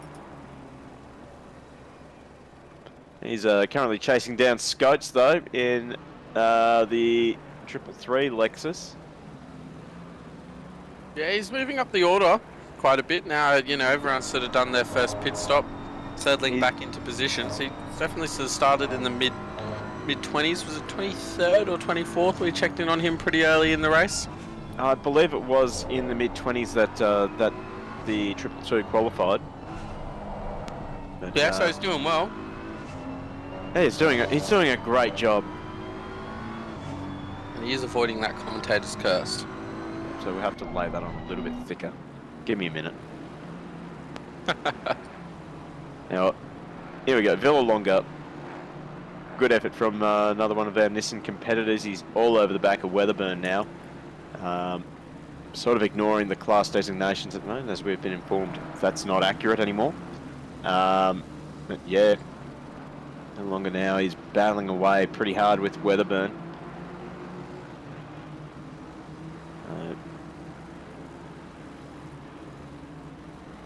Okay, that's a good question, Diabols. This has been asked before, but if you could have a car put into ACC that would seem like it would fit, what would it be? I wouldn't mind seeing a Dodge Viper. Ooh. Yeah. Well, I mean... Yeah, I mean, sticking with the American theme or a Corvette? Well, I think Corvette is definitely on the cards. Chevrolet have announced an official GT3 program in 2024, I believe. Yeah. So that will be something interesting. Hopefully they get a few customer teams around the world with that. They're certainly doing well in IMSA and WEC. Yeah, Bugatti would be a weird one indeed. Yeah.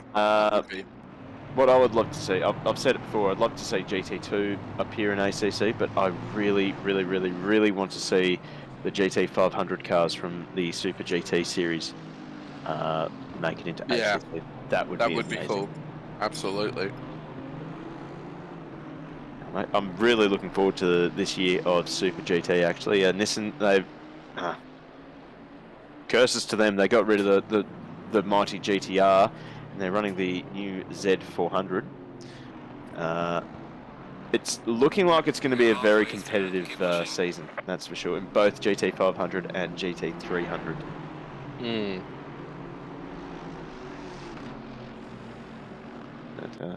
No, Bill Longo is messed it up there a little bit. So that will give Weatherburn a bit of a break. So he's going to have to wait a little bit Villa longer until he has another crack at Weatherburn. I'm just going to hit mute on that. That was terrible. Would the new Supra fit? Yeah. Absolutely. Could be. Yeah, for sure. I think you could have a GT3 or a GT4 spec in that car. Meddings. He just managed to squeeze a boat into that space there. He makes the moves. No, not Meddings. That was Clark. So Clark just forcing the big, thick Bentley in that tiny little gap. Wow, Tack Grant with a controversial comment. Do you think Australia should drop the V8s and just take up GT3? Short answer, no. Oh, big tap, but he drifts it through. Wow, how'd he save that? What a save. That was glorious from Charles Clark. Just a little tap there. That was enough to send the Bentley sideways. But geez, that was a save and a half. You don't see cars in this game come back from that kind of angle, do you? Wow. No, not very often. So Clark, take a bow. Awesome save. Bloody hell! I bet his wrists are hurting after that. Yeah. Hopefully he's not on the direct drive. Well, that has brought in Josh Hill into... No, sorry, I'm wrong. That is Saskis in the number 5 BMW. So now we've got a four-way battle. No, we haven't got a four-way battle. It's just a three-way battle. But Clark is quickly starting to skip away a bit from Meddings. I think he'll be quite keen to get away from Meddings. Oh no, this is a battle for position. So this is the battle for 15th. A little hip and shoulder there. Big boink. That was a big boink. That was, yeah, that was, do we call that a bump and run? That was a Shane Van Gisbergen bump and run. Yep, that was a bit gnarly. Good move there. And now Meddings gets up back in front of Clark. I'll tell you what, Zarski's, I reckon he's made the right decision there. He's getting right out of it. He's not saying this, I'm not liking it, not doing it. Getting out of this. So these guys are battling for sheep stations down in 15th place. Still with 1.5 hours to go.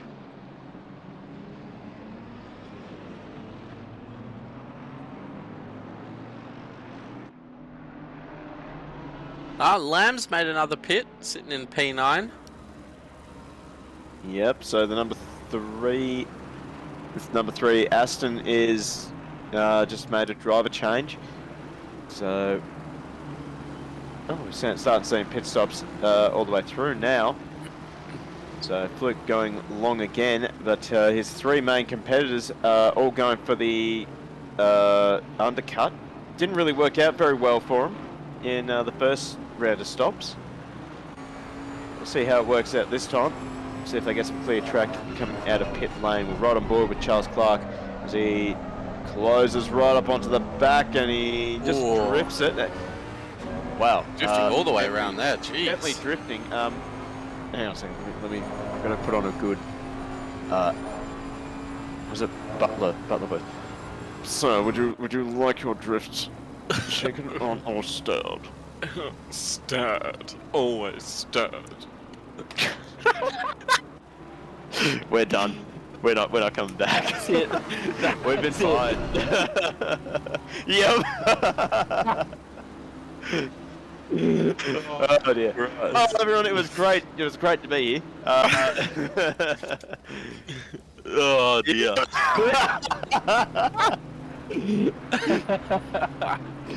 He's always listening. He's always listening. Doesn't miss anything. No. Oh dear. No, that was quite a drift though. Really, like held that the whole way. I don't know if maybe his tires are overheated a little bit, but looked like sort of drifted into it, hit that curb, and then the way he rode the curb sort of kicked him into a drift on the way out as well. So it looked sketchy. I'm not sure that the Bentley likes a bit of trail braking. I think it's very much slow it down in a straight line. Yeah. Then point it in. So I think very easy just to get that a bit wrong, especially if you brake a little bit too deep. A little bit wide there, Weatherburn. Maybe pushing track limits just a touch.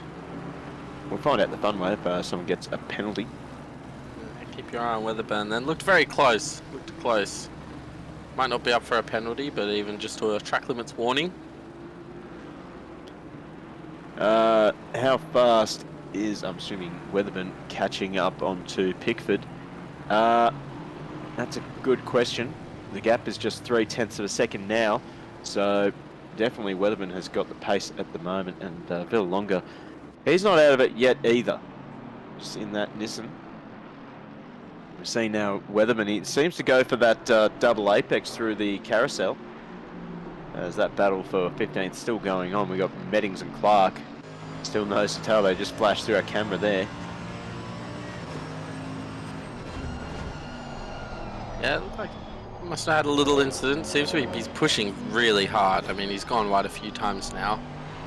So just needs to take it easy. I'm putting my money on a commentator's curse here, but not sure if you call it a commentator's curse. He might do it to himself. I've written that down. 329, we'll see if 329 stays on track. But, yeah, as I was saying a little bit earlier, it is so hard. Oh, we have our leader, Fluke, into pit lane. Ben Floyd, is actually, oh wow, the 97 is actually leapfrogged the 9. So we'll see if he actually leapfrogs the 616. Doesn't look like he has. Well, Pignata will be still coming very close. Wow. Very close, but Pignata will be on freezing cold, well, not quite freezing cold tyres, but cold tyres. He's going to have to wait a few laps for those to come up to temperature. Floyd, on the other hand, and Sonicus and Lamb, they will be Aston on a little sideways there. Well, these guys will be on warm tyres. See if they can make some inroads on Robert. Sorry, it'll be Matt Pignata. He's a little longer now, picking his way through the lap traffic. He's getting involved in that battle for 15th, I'd like to say. In fact, I think, has that been resolved? It looked like Clark has gotten ahead of Meddings, and he's just skipped ahead a little bit. He's right involved with this, well, this battle really for second. Second on road, but they still have to make their pit stop.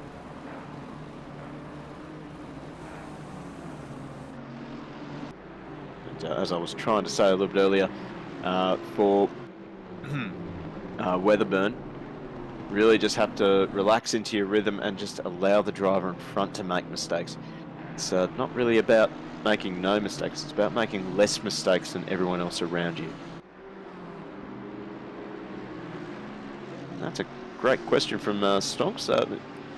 Should be giving promotions to chat, honestly. They're coming up with all these great questions to ask both you and myself, Ollie, and also the rest of chat. What wheel is everyone using here? Well, I have a Fanatec Formula V2.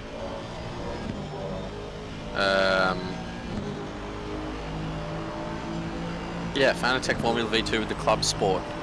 So the Club Sport V2.5. Bloody hell, I get lost in it all. Yeah, what about yourself? I've got the Fanatec CSL Elite. Nice.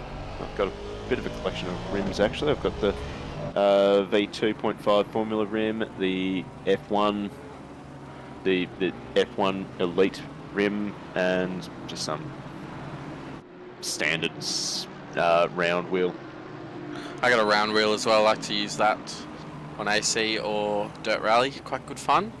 Yep, Wreckfest it's good for. I mean, if you... I actually don't have Wreckfest. I should Haven't definitely get it. No, I don't. I love watching videos of it though. I'm sort of, don't know why I never got it. So it is an outstanding game. It's not meant to be a sim, but it does pretty well at simulating the Finnish folk rallycross. Tell you what, the new Gran Turismo looks pretty good. Not typically a Gran Turismo or a Forza kind of guy, but that new GT Sport game does look good. I haven't really seen much of it. It looks kind of exactly the same as GT Sport. Yeah, I think it's got really cool, like, I saw a video on like how the weather sort of transitions through a session. Really good, and dry and wet lines sort of appear. Apparently they've done that part of it really well. Oh, good. That's good to hear. Absolutely, we're sort of missing that in the sim racing community. Driving in the wet can be, definitely don't have those sort of, non-traditional wet lines, I guess, that you have in real life. It's hard to simulate that in the sim. Ooh, Floyd running a little bit deep there. He's just trying to stick with Pignata as they slice through the traffic.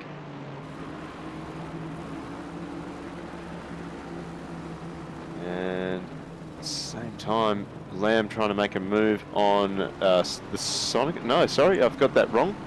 As Lamb is just still stuck behind that Bentley, and now the Bentley gets out of the way.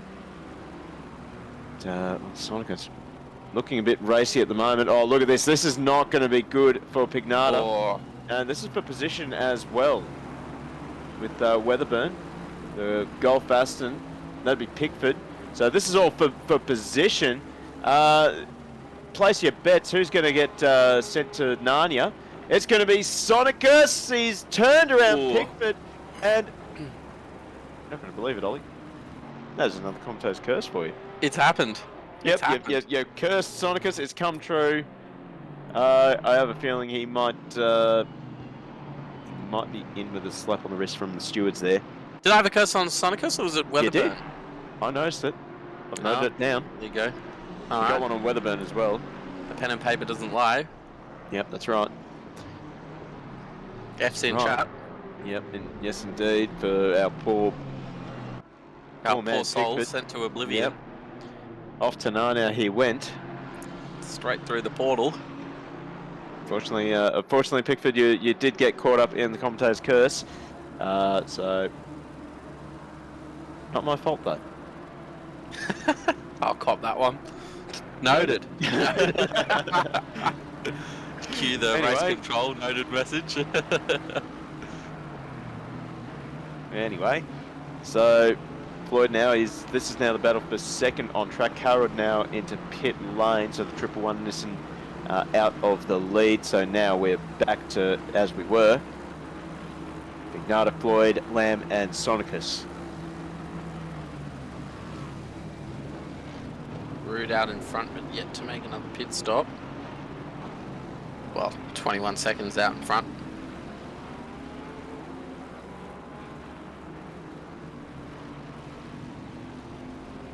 Well, he won't be 21 seconds out in front anymore. So he Nah. should come out around Pickford. Oh, lap car getting in the way. And that is all the chance that Floyd needed. So now we have a change in the lead. Ben Floyd taking over from Pignata. Pignata's going to be very frustrated by that.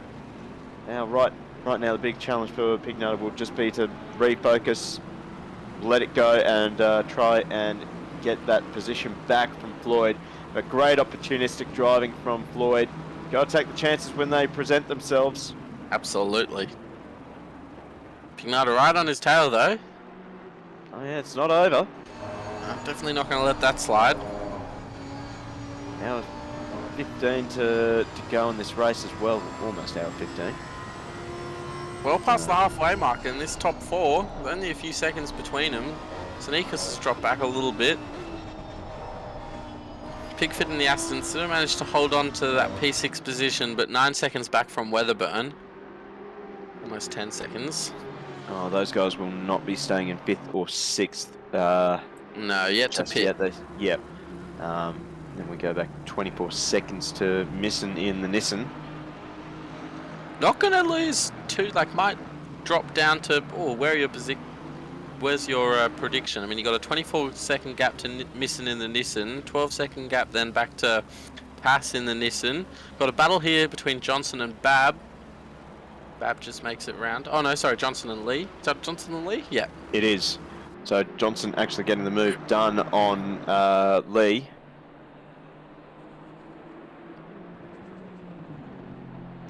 Chat is into the very fiery debate over what's better, a cheaper or more expensive rig.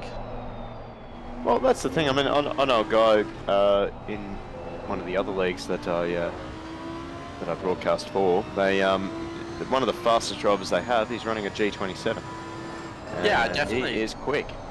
Yeah, it's definitely not the be-all and end-all. I mean, you know, you can be fast with a cheaper rig. I think it's...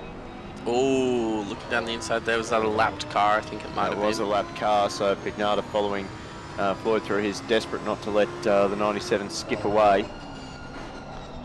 Yeah, but I think we are getting to that stage of the race where everyone needs to start thinking about battling just a little bit harder. We've got one more pit stop to make, and then it's the run to the flag. But yeah, definitely more expensive rig's not going to make you faster. I know when I had a Thrustmaster, the TMX before I got my Fanatec rig, and I was probably slow when I got my Fanatec rig, but I think I enjoyed it more just from, you know, the immersion and having the shifting lights on your wheel. I mean, let's be honest, we're all car and racing nerds, so it's the little things like that that can be quite a novelty when you first get a nice new rig. I remember I got my Fanatec rig when I still raced on Xbox, and Xbox doesn't support the lights. Oh, Pignata here's got a good run. I think we're going to see a send here. Absolutely. Pignata tucked into the slipstream. The Lambo's not short on top speed on the Aston. Oh, Floyd runs him to the pit wall, but I don't think it's going to be enough. Pignata now up the inside again. He'll run in deep. We'll go get a switchback here for Floyd. Keep around the outside as well. It's quite a good strategy. It doesn't look like he's going to hold on to it, but if you can stay there until turn 4, you're in for a good chance. Didn't work that time though. So Captain Pignata. Finger Paint. A lot of money for blinky lights though in it. Yeah, no, it is. It is. And then you do what I did and buy a VR headset, and then you don't see blinky lights anyway. Yep. But we're all nerds. We love that stuff. It's the little things that make it all a little bit more enjoyable. It's the immersion. Don't ruin my immersion. Exactly, but as far as performance go, you can do very well with a Logitech wheel, no doubt, or one of the cheaper Thrustmaster ones. Mm. Oh, I tell you what, Floyd, he's not giving up yet. Nah, And this is is going to be who, a battle. you know who this is benefiting the most? Lamb and Sonicus. Yeah. By the they'll way, catch up. can I just really point this out? It blows my mind. We're almost 2 hours into this race, and our top 4 are still nose to tail. Yeah, crazy. Has not changed since a few laps in. Awesome, awesome stuff. Great battle.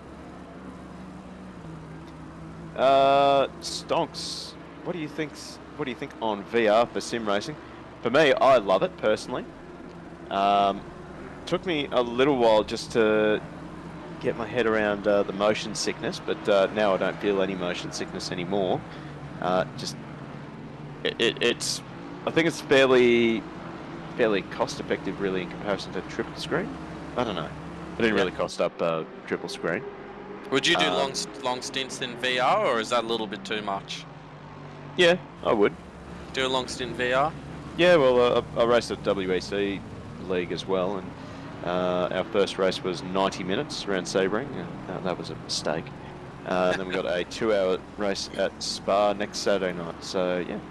Is that on iRacing, I assume? God no.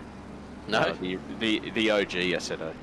Ah, wow, awesome. That's so good. Yeah. Do you have to look into that? Yeah. I love the OG Assetto. My favourite game, for sure. Yeah, it still holds up nicely. 2014 game. Yeah, just mods.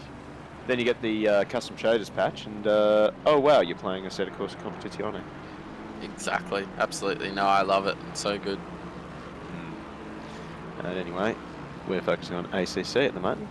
We are. Great battle here. Oh, little lapped car getting in the way there. They love letting him through there on that carousel. Well, that banking helps, I imagine. Yeah, stick around the outside. Worst part of VR and ACC is no virtual mirror. Well, yeah, you'll ruin your immersion if you have a virtual mirror. It's the immersion, Connor. Immersion. One day I'll get a VR headset for sure. I'll get a VR over some triple monitor or one of those, what are they, like 50-inch bloody Samsung curved monitors that set you back $1 or $2 grand. Yeah, more or less. Floyd's still on the back. He thinks about it. He's just moving around in the mirrors, just trying to unsettle Pignata. I think you're going to have to work a little bit harder than that to unsettle Pignata. Absolutely. Very experienced driver, Matt Pignata. Sticking with him though. Sneaker's closing in on Lamb, but I think that gap between Lamb and Floyd's maybe ever so slightly stretching. But I mean, if Pignata and Floyd keep battling it out, then that gap could definitely come down. I don't think it was 1.5 seconds a few laps ago. Yep. In fact, realistically, the top 4 are starting to compress together again. Yeah, it'd be a great closing battle for the in the closing stages of this race.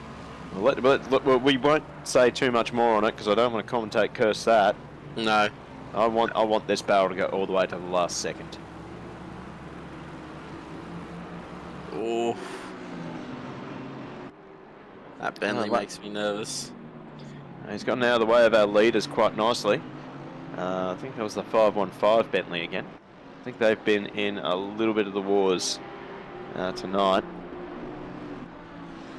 Now, have we got anyone that's really impressed everyone in chat so far?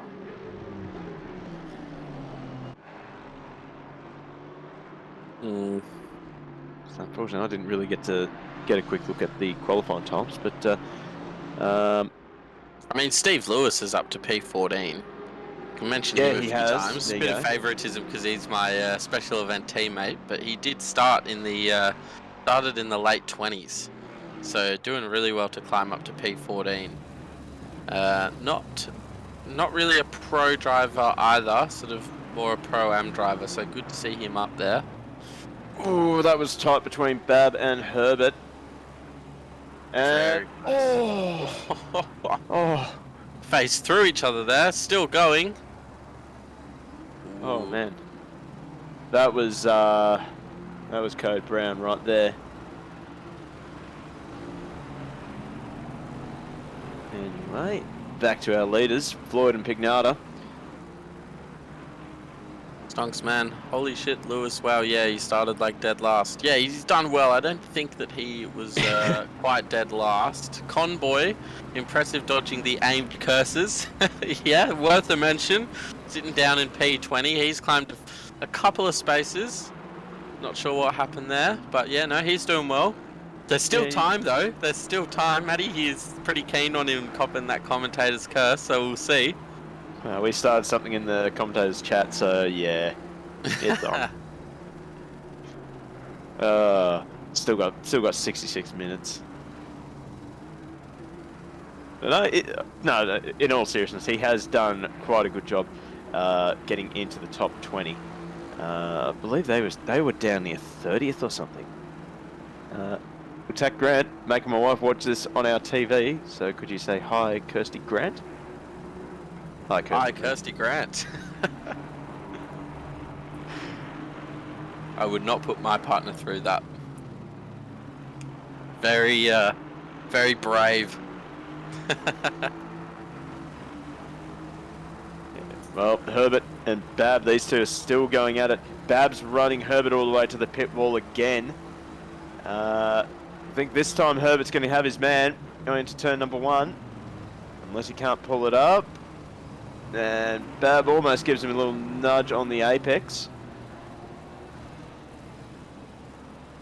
Still, again, Bab looking at that rear of that Aston of Bab. It's not really getting the power down, is it? No.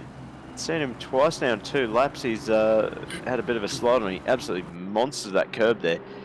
That Aston Martin looking a little bit more like a rallycross car than a GT3.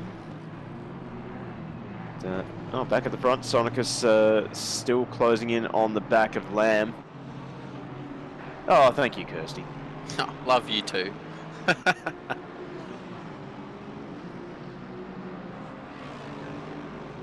Sneak is just half a second behind Lamb now, but again, that gap between Floyd and Lamb's opened up again. Sort of another 7/10 over the last few laps.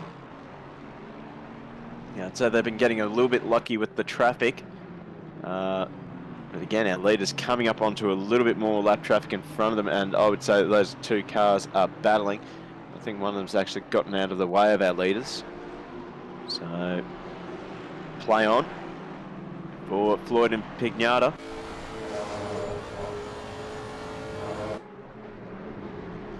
Lexus looking very, very stable. Oh yeah, I've heard whispers around the chat that the Lexus is a very, very strong car, but its weak point is its tyre usage. So it's quite hard on its tyres, apparently. Because when you ride on the onboards with a lot of the other cars, when they mount the curbs, you see the steering wheel sort of kick out a little bit, maybe a tiny little bit of a correction, but Lexus absolutely nothing, just on board. Oh, Aston going wide there, a little bit of commentary's curse. Not quite a commentator's curse. He's still going. The on-stream curse, making a little error, but doing well there, right on the back. Well, actually, I think it's kind of appropriate. We were talking about how some of these cars aren't really riding the curbs, and you need to have that ride control over the curbs through that final chicane. Absolutely. And the Aston, I did a season in the Aston, and while it was a great car to drive, it's not real good for slapping curbs. Yeah. I almost drove the Aston in a league a couple years ago, but I really enjoyed driving it. I don't know, couldn't unlock the pace. Just to be honest with you, didn't think it was that quick. Lexus gets right out of the way there. Good to see. Definitely don't want to mess with the leaders. Oh, let's start a war. Stonks me, man. What's your favourite cars to drive in ACC? Let's just go all out. What's the best car in ACC? Come on, let's start a war and chat. Oh, I mean, Bentley, at least across these Octane races, Bentley and McLaren, definitely the most popular. Yep, we've got a Honda, the best car in ACC. Got it here. Right, too late. Too late, Miles. Too late. Heard it from the boss. Maserati, Skynan. Skynan, you GT4. clearly don't play this game. Miles knows his commentators too well. Yeah, the GT. He does, yeah. GTR's like, got to be up there. Yeah. Oh well, for me, yeah, I love the GTR. It's a strong car. I do love the GTR, but it takes a little bit to probably dial in. It's a difficult car to dial in. The Jaguar, yes, the. I think the GTR the GTR's got a special place in everyone's heart, really. Like, you can't hate it. You can't hate the GTR. Surely not. I know people do, but it's just like, oh, gotta love a GTR. Well, the V12 Aston Martin is in this game. It's actually it's cool hearing that V12 scream. Yeah. Fortunately, it's just not exactly the paciest car out there. Even with all the BOP, it's just not quick enough. Tends to plough a bit with that big long nose of it. It's gone in the Maserati, because even if you lose, you still win. Fair enough. That sounds like a reverse of if you ain't first, you're last. Yep. Which I think is definitely Floyd's attitude at the moment. He's really pushing for Big Nada. But, Big Nada, tough person to keep up with. Tough person to overtake as well. We've got a cool little list of cars that everyone liking. So, yeah, got the M4, the new M4, the Bentley, Maserati. Well, we've already covered the Maserati. McLaren sounds the coolest. Let's see, the Audi for all its issues. Love the Audi. Yeah, Tom 3457. The V12 Aston's still the best car at Bathurst. Yeah. I think I jumped into an open server, and yeah, someone was running the V12 Aston, and he gapped me. Absolutely gapped me like I'm a fool. So just not great around the corners then? I guess not. Yeah. Be interesting to see how that goes up against the Lexus down the straight. Big V12 power. I think that. Yeah. What does the Lexus have? Is it a V8? Yeah, Lexus is V8. I'm pretty sure. Normally aspirated or turbo? No, normal. Normally aspirated. Sure. Oh, I think so. Actually, I have my phone right here. I should just Google that. I'm pretty sure it's because what is it? The road. It's the RCF. Is it called? Pretty sure. RCF. Yep. Yeah. Okay, here we go. Bringing up some specs on it right now. I could very well be wrong. I'm just calling it now, but I just have a funny feeling it's NA. That's fair enough. Well, I've gone to the Toyota Gazoo Racing website, and the engine just says V8, 5.4 litres, nothing else. Not saying it's a turbo. Yeah. Probably NA then. I think they'd put, if it was turbocharged, they'd list it. Not sure though. Yeah, I'd say it's normally aspirated. So that's pretty cool. That's pretty cool. Love normally aspirated engines. And the Lamborghini's also got a great normally aspirated engine as well. That'd be a V10, isn't it?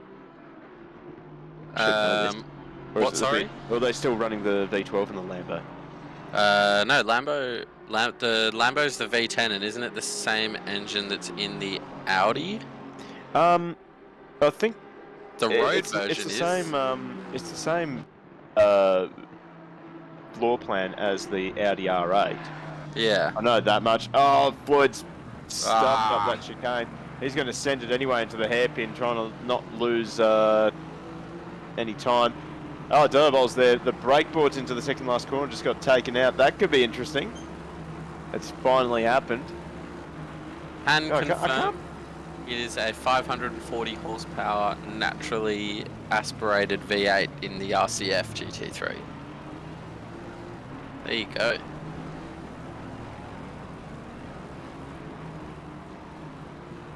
But yeah, pretty sure the Lambo and the Audi both V10s. Because then I know the Lamborghini Aventador is a V12. Just double check all that. Fairly sure RCF is the 5-litre V8 and that Lexus runs NA. Yeah. Yeah, you're right about the Lexus. Yeah. Thank you, Mull, for the fact check. Hello, chat. JC. JC, out of the car, mate. Matt was after you with the commentator's curse. I'm going to snitch him right now. He knows I was gonna commentator curse him. He knows I was gonna do it. I straight up told him. Oh, he's in. He's here. Tell me, did he get me with the curse? He did Not yet. We've still got 56 minutes left in this race. I can get your car. Oh, we've had a couple of gentle little incidents, but nothing too serious. But it's been a good job dodging curses. Thank you, Diabols. Yeah, I knew he was going to look after me. I knew Diabols would look after me in chat. He's always got the reverse curse happening for me. It's been a very eventful race, especially at the start. Tell me how the start went for you guys. Oh, that was crazy. We had absolute chaos everywhere. No, actually, it wasn't as bad as what I thought it would be, but it was still not the cleanest start I've seen. Yeah, I think it looked a bit messy, but in terms of, you know, actual damage dealt, maybe not too bad.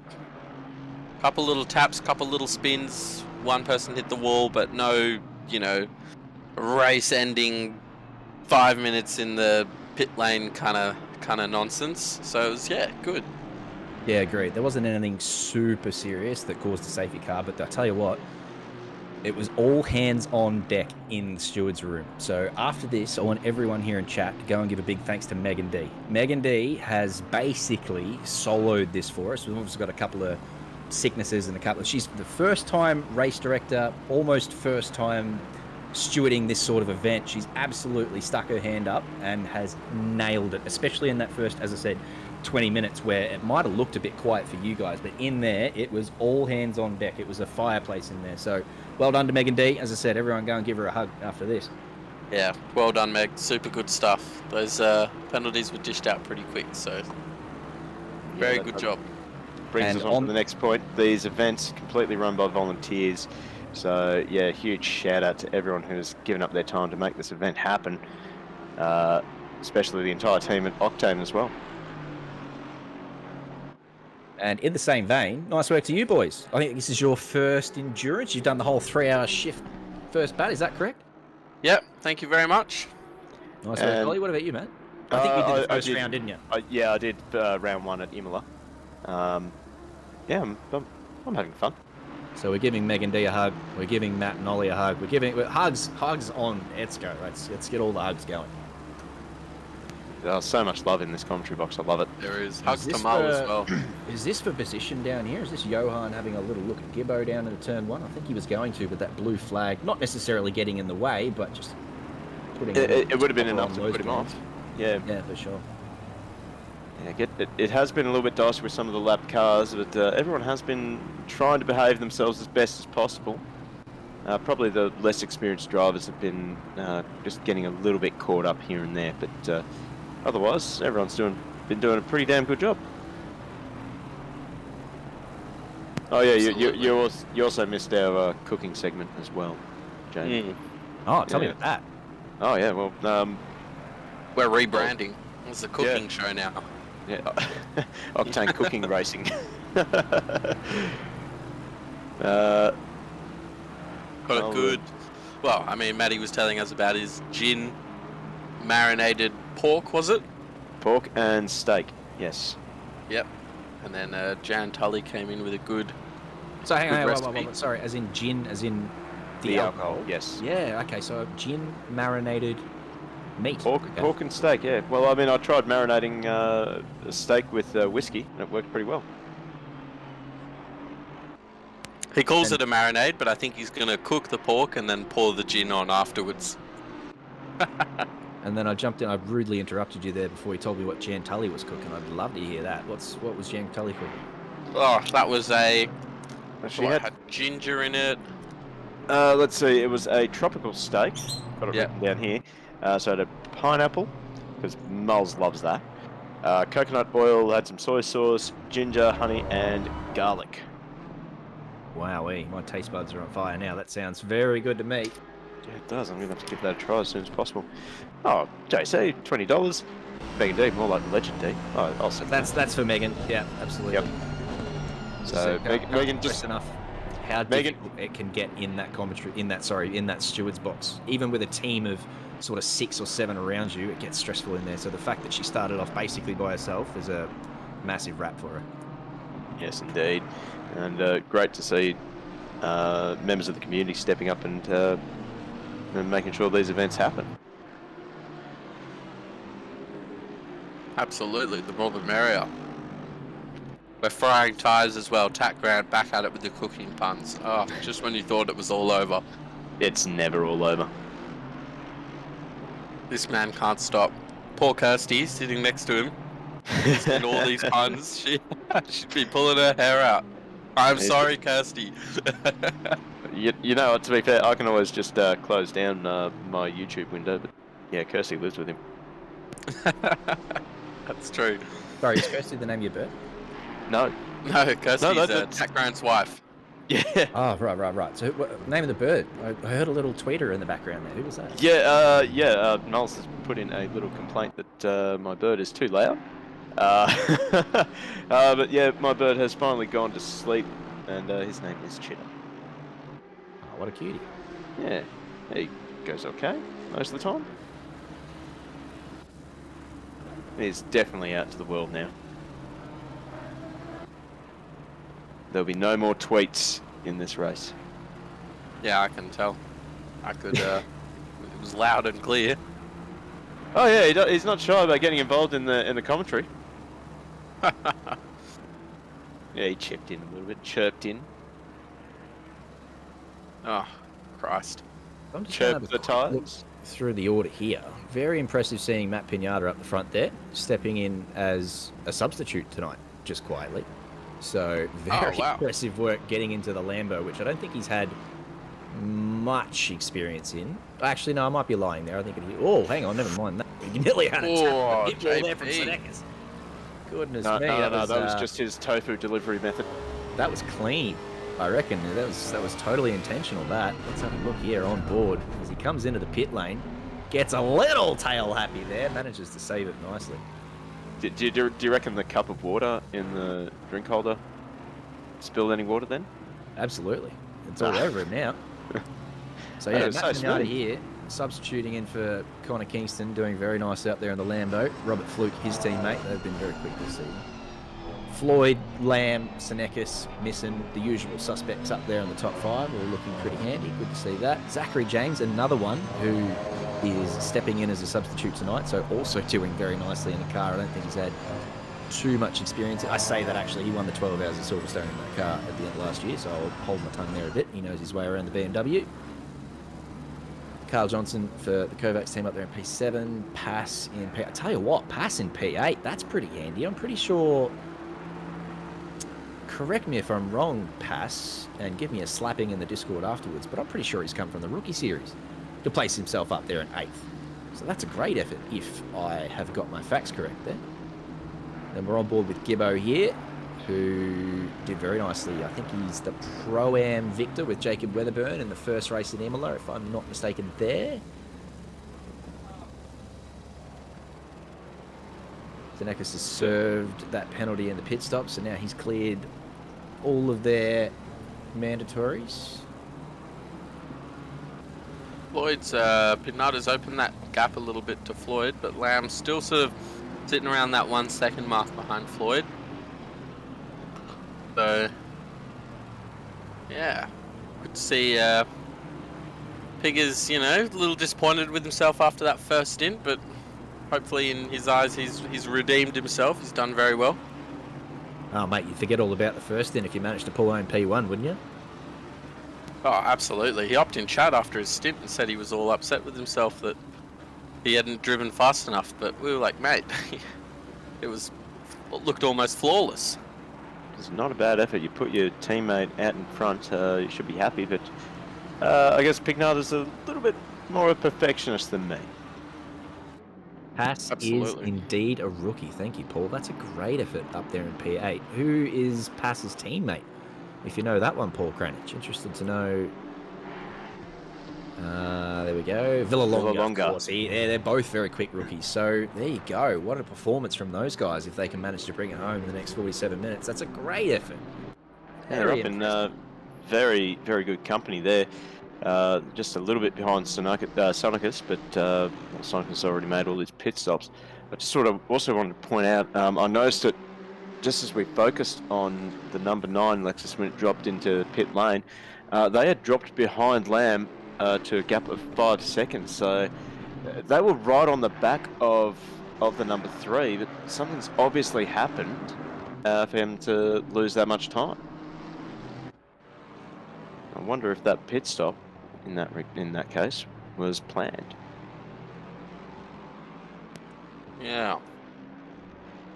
Weren't they P4 when they came out of the pits? I No. thought so. That's what I'm thinking. So as well. Yeah, I thought I saw that.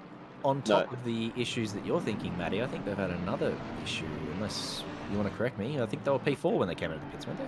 I have a feeling that would just be the timing tower correcting itself as the just Kunos things. Love you, Kunos. Yep. Keep it up. It's a feature. Steenkamp, another driver that I think he's been driving really well tonight. Up in the top 10. I don't think they started inside the top 10. Oh, jeez, that was almost a live commentator's curse right there. Oh my goodness, look at the corrections. He saved that, Johan. Very nice. Big sideways action there. You've missed a few drifts tonight, JC. Especially the Bentley. Yes, what was it? The 218 Bentley of Charles Clark. Also the incident that ended me and Matty's commentary career. Which one?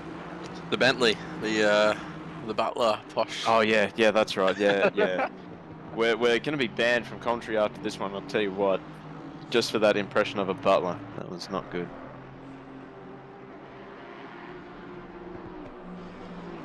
Anyway, Pignard still continues to lead, but that gap is starting to drop down. Yeah, it's now second, and I think Floyd has actually taken a little bit more out of him this lap, or at least this sector. That's him right there, isn't it? Right behind him? It is. Right on him now. And not too far away is the number 3. So this is a cool little battle. We got three deep for this one. Steenkamp now trying to charge up onto the back of Callum Gibbons. By the way, Callum Gibbons, great first stint. I think he pulled 70 minutes or so. Yeah, I think I saw him in P1 at some stage, doing the bender strat, staying there as long as you can. I thought I saw him up there in P1. So you saw correctly. Bender, if you're watching that, give a hug for that bender strat. Yeah, he's racing Pass here at the moment. Pass and Steenkamp. And he's got Johan right behind him. Yep. Steenkamp, pretty good run there. Yeah, great drive out of that out of turn 4. Nothing you can really do going into turn 5. You have to be super brave, or the driver in front of you has to get a terrible run to make a pass into there. Where have most of the moves been done tonight, Matt? Because it's actually a really tricky track to pass on altogether. Other than sort of down into turn 1, is there any other corners that have made you see? Seen a few attempts at carousel, and only a few have been clean. And then just after the Schumacher S, that left-hander, we've seen a few passes. Turn 3 has been a bit of a dive bomb area. Yeah, I was going to say, it's at a couple turn 1. Often drivers are going for the move at turn 1 and not finishing it until turn 4, which is great to see. A couple corners there are good battling. Look at the lap counter. Nice. Shocking. There you go, diables. Battles. Turn 1 to turn 4. It's like there's an echo. Or Johan getting another. Here we go. He's getting very interested in the back of Gibbo. Gibbo having to take a pretty defensive line up into the last corner there, so it's going to compromise his exit. And Johan with the Aston power is going to have a really red-hot look down here at turn 1, I would suggest. Gibbo moves across, takes the defensive line, as he's entitled to do. I tell you what, he's going to squeeze Johan right. He's going to make him go right around the outside, which Johan takes him up on. He may even get it done. He'll be able to carry the momentum. Not quite. not quite. Gibbo's done well there. That's good defensive driving from Gibbo, so he hangs on for another lap. Look at the big corner speed of the Aston, though, through turn 2. So we now focus on Corey Sweet and Sonicus. So Sweet has actually made his pit stop and has come out well ahead of Sonicus. So, yeah, something must have happened to the number 9 Lexus before he came into pit lane.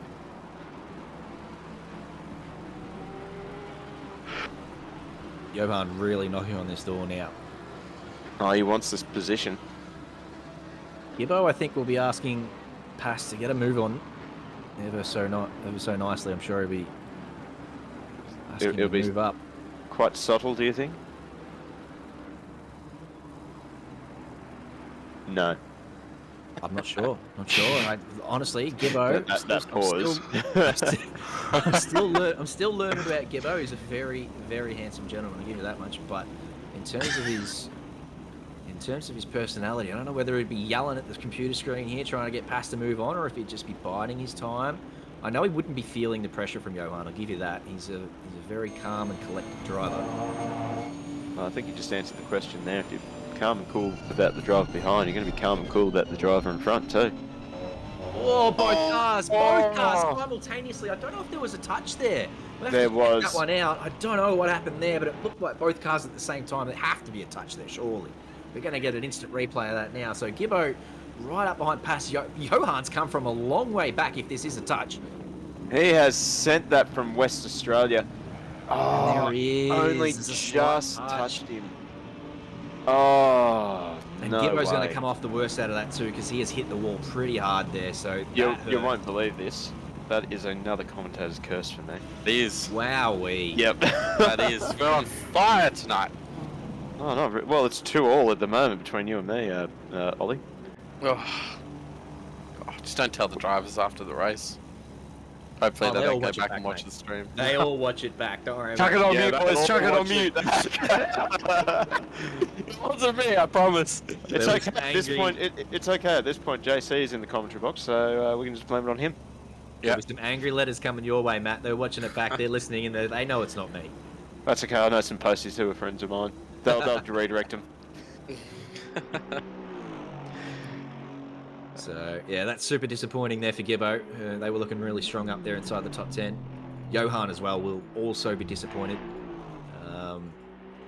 Teammates at the moment, by the way, those two drivers, Johan and Gibbo. So, a bit of Kovacs on Kovacs action there. Won't be, it's certainly not the first time Kovacs on Kovacs action has occurred, and it certainly won't be the last time. A little disappointing. And it was so disappointing because it was such a light touch. So for both drivers to be penalised that hard because of that slightest little touch, that really hurts. You see, like in real life, Fiat supercars all the time, bumping and rubbing and stuff. That sort of thing in real life would not have caused that sort of off track. So, well, comparing apples and oranges there, like the V8 supercars, not as much aero grip. You look at the back of the Aston there. They got the Venturi sticking way out the back of the car. You even see it in NASCAR. They don't even touch each other, but it's just being that close to the car in front is enough to disturb the air over the car in front, and that sends the car into the fence. So it's all hypothetical because we're sitting here watching pixels on screen, but GT3 cars are very aero dependent. They still produce a fair bit of mechanical grip, but a lot of that grip is from the aero, so any disruption with the aero can be enough to make them snap.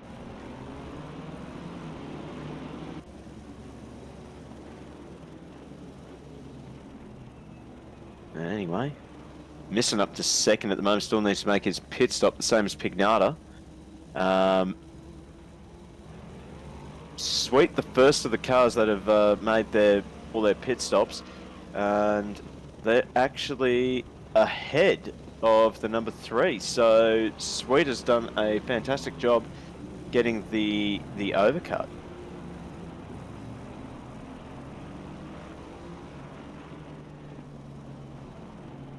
how many pit stops to go here? Pig has still got a pit stop to make. He'll put Fluky back in the car for the last half an hour, and he'll have low fuel. So Fluky very, very quick in practice this week. Looking forward to seeing if he can bring it home over the last half an hour. But missing no slouch behind him. I think that's Carood will be the other driver in that car. I don't know how far in front of Sweet and Brick they are, but Sweet doesn't look to be that far behind. So do you know how that's going to shake out once Pignata and Misson have pitted? Does Sweet end up in P1 provisionally, or...? That is a very good question. What is the gap between Misson and Pignata? Goodness isn't telling me at the moment. I'm not sure. Feature. Noted.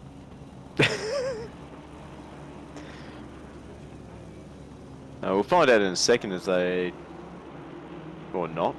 Yeah, I don't know if we will. I've been watching it for a while, waiting for a time to come up, and I'm like, come on, let me know what's going on.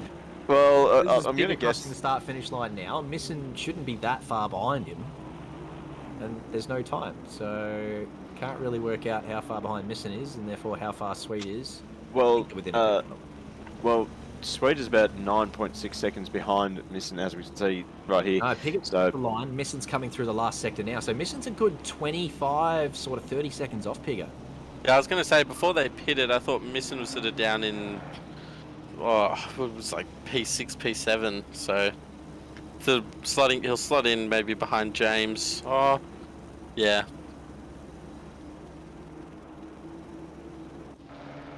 Yeah, it's going to be interesting to see how this plays out. Because if you're right and Misson's about 30 seconds behind Pignata, then Sweet will be 39 seconds behind Pignata, and I think we just watched this across the line. This is Mega going through the carousel now, so yeah, I think he's a good 30 seconds in front. 57 seconds. The pit stops in this race have been great. I mean, every single time one of the leaders comes out of the pits, the other one's right there. It's been so close. Every single pit exit has been a race down into turn 1. Okay, so I've got a correction there. So it's 57 seconds between Sweet and Pignata. So, I don't know, it's going to be very, very tight. It is. I don't know what the pit transit time has been. I want to say it's around the 55-second mark. Yeah, Paul's saying it's about a 60-second pit delta. So if that's the case, if there's a 57-second gap and it's a 60-second pit delta, it's going to be super close. That's what we want. It's exactly what we want, especially with almost 30 minutes to go in this race. We're getting into the business end of this race. As we're going to start seeing a little bit more, shall we say, aggressive driving, aggressive defending.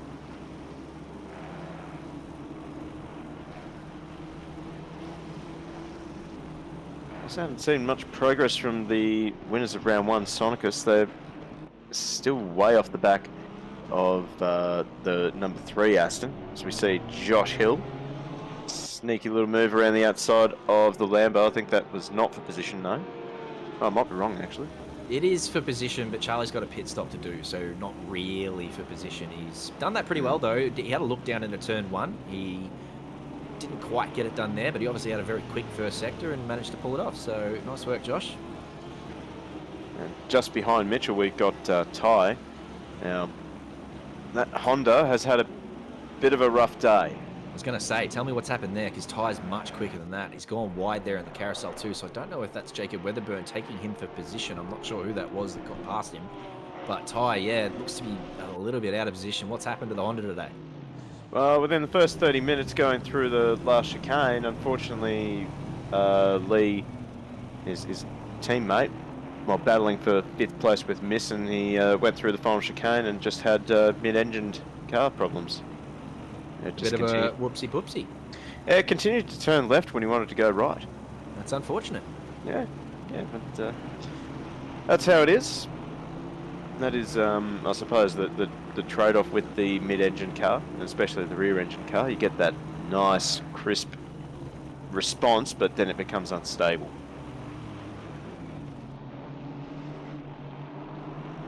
Who's been your driver of the day so far, Ollie? I don't know who started where, so you might be able to tell me who's jumped up those spots. Who's impressed you the most so far? Scope looking like he got one down on Neil Wood there, down in the turn 1. Nice work, he's been quick. I had him putting pressure on me for a couple of laps and he made it look easy when he got me. I'm going to be a bit biased, but I can't. I was about to say Steve Lewis, but I can't see him on the list right now, so I don't know if something's happened and he's. If something has happened and he's fallen down the order, I'll probably add that to the commentary curse tally. Stonk's trying to find out what happened to Steve Lewis too, so we'll figure that out later. But I tell you what. Oh no, swap drivers. P11. P11 or no, P12. Neil Wood. Neil Wood in the car. So yeah, they went from. Oh, they qualified in the late 20s and. Up to P12 now, so super good. Or P13, and that's my Steve is my special events teammate. So good to see him up the order. He does quite a lot of racing with Neil as well. We both, me, Neil, and Steve last year were all driving the Nissan. Hold that thought, Ollie. Oh, they're coming. Sweet. Here comes Pigger out of the pits. This is going to be tight down into turn 1. I tell you what. Going to be very wide coming out of pit exit 2. Pigger had to freaking battle someone at the pit exit 2, and he gets it done. He holds onto it. So he's got cold tyres. Sweetie's all warmed up. Sweetie's going to be sweating on him here in the first couple of sectors. Let's see how this rolls out. Watch for it in turn 3. Sweet has been super strong on the brakes. Case in point. Looked like he was coming in hot there. You can tell Sweet's got the pace on him at the moment. He is really rolling along. He's got all those tyres warmed up. This is uncomfortable. I'm not liking this. And my goodness. Sweet and he's paid for it as well. Oh no. Stewards be looking at that one. No. Interested to know if that is Pigger in the car. Is he double stinting? He's come out of the pits and he's going to have another crack at it. Or is it Fluky and we're waiting for the time? There we go. It is Fluke. It is Robert Fluke who has jumped in the car and has absolutely nailed that first sector. And that was an interesting little battle there. Goodness me. F's in chat coming out. Yeah, that was. I think Corey was a bit ambitious trying to go around the outside there. The gap wasn't really there to begin with, but he to his credit, he stuck with it. But if it was me there, I probably would have backed out of it. So Sweet definitely had that pace over Fluke. He could have struck at any time. Yeah, I'm with you. Maybe another corner or two and he would have got him with those, obviously optimum tyres, but maybe he didn't want to let Fluky get his tyres warmed up, knowing that once he did, it'd be a much harder job. So he thought he'd try and get it done as soon as possible, and he has paid for it. Oh, that's it. It's a big trade-off, isn't it? Like, yes, you can be patient, but if their tyres come up, you may not be able to keep up with them. It is all about that balancing act between aggression and discretion, I want to say. Look, he's still there, but that Lamborghini's just been so good in the lead that, pressure doesn't get to them. They don't make too many mistakes. They've been super clean. That's going to come back to bite me. I can just feel it already. Noted. Noted. Noted.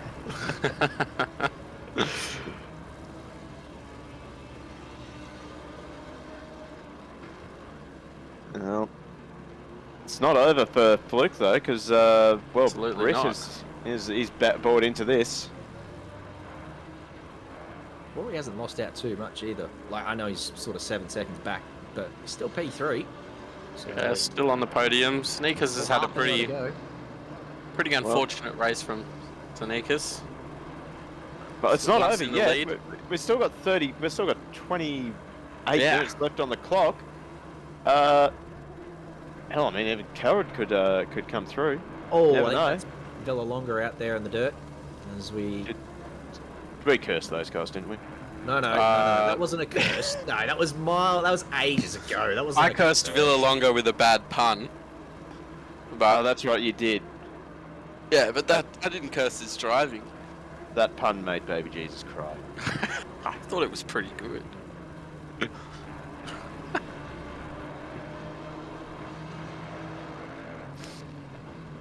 Just gonna let that one go. Okay. Yeah, I'm just taking the deep breath over here. I'm not going to even bite on that one. Yeah. No comment. Radio silence. Righto, Paul. Anyway. What have you got here? Have you got the pace within 3/10 now as they head down into turn 1? Robert Fluke, as I said before, I don't know what happened, but oh, that's very deep, but he pulls it up. Nothing wrong with that, gets it done. Oh, I'll tell you what, he took a lot of that curb on the inside. That's going to cost him a little bit through this first sector. He's definitely trying to get a run up towards turn 2, but didn't work out for him once he grabbed that curb. Lukey has been ridiculously quick in practice, just quietly. 6 months ago, he was driving his beloved BMW M6, and he was sort of floating around anywhere between sort of P10 and P20, just a sort of how you go and driver. He was not really sort of pushing for those top. Now he's bloody P1 in our Endurance Series. Fluky. Love the improvement from him, and has loved this Lambo since he got in it too. So has said goodbye to his beloved BMW M6 and has found a new love here with the Lambo. But good luck holding off Paul Brett. Wowee, I don't envy that position. I wouldn't want him in my mirrors, that's for sure.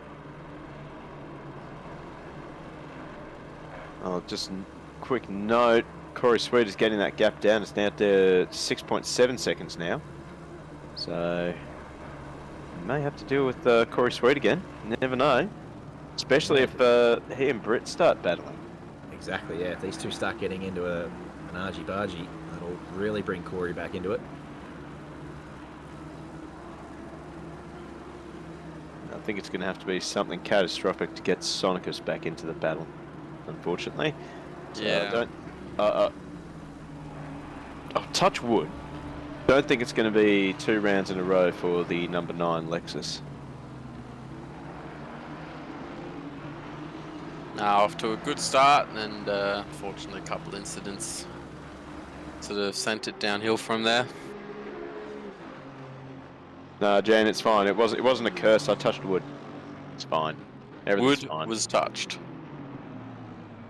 Oh, again, Brett getting really close to Fluky under brakes there. But tell you what, these Astons have been really strong under brakes. Like, we'll see it again with Brett. He will launch it up the inside of the Lambo here, close right in. But oof, yeah, I'm not exactly super keen at the prospect of being in front of Paul Brett at the moment. Just noticed in chat, I think there was a request on update on how car 13 is going from Paul Cranich. That would be the number 13 Lexus in 22nd. So 29 seconds behind Zaskis. So he's got 2 laps gap to McLean behind him in 23rd. No, I think that's McLean is 2-3 laps behind the leaders. So I think McLean's only 11 seconds behind Dixon, and therefore he'll have some work to do in the last 20 minutes because McLean's pretty quick in that Aston. He'll find a way to close that gap, I would suggest. There he is now, Jesse McLean. Kovacs shaken, not stirred. Yeah, I think these guys have had a bit of a struggle night tonight as well. I thought they were a little bit further up at the start of the race. But, now they're down in 23rd.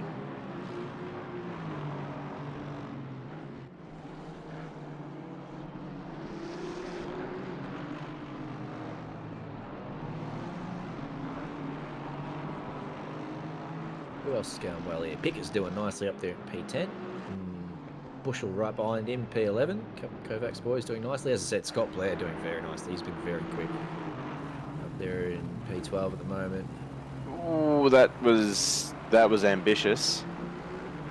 There was not an Aston Martin shaped hole there at the last corner, but Bushel he's tucked in. He's going to be forced to go the long way round. So he's going to be last of the late breakers here. This is more Kovacs on Kovacs action here. Bushel on Pickers. Pickers goes pretty deep. Bushel goes for the switchback. Doesn't quite get the drive up into turn 2, but he hangs it around the outside just to see what happens. Not quite.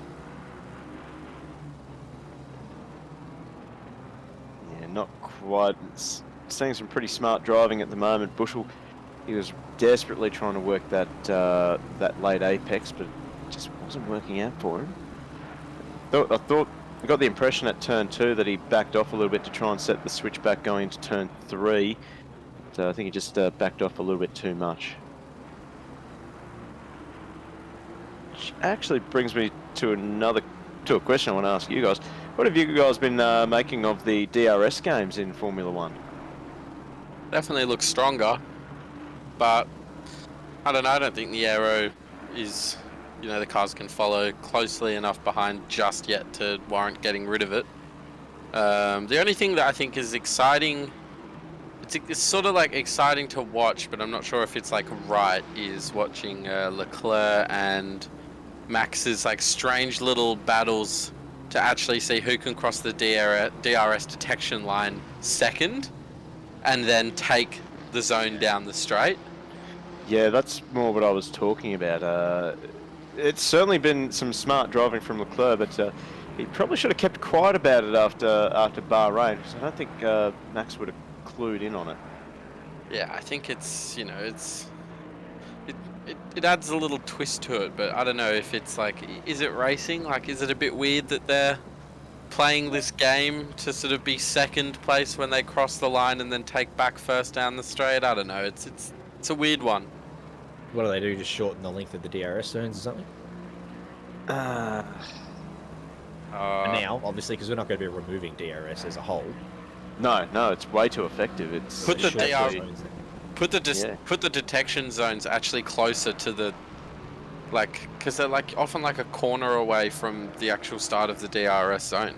Put it right before the start of the DRS zone, and then there's no funny business in that last corner, and it's just whoever crosses that line first doesn't get DRS. Yep.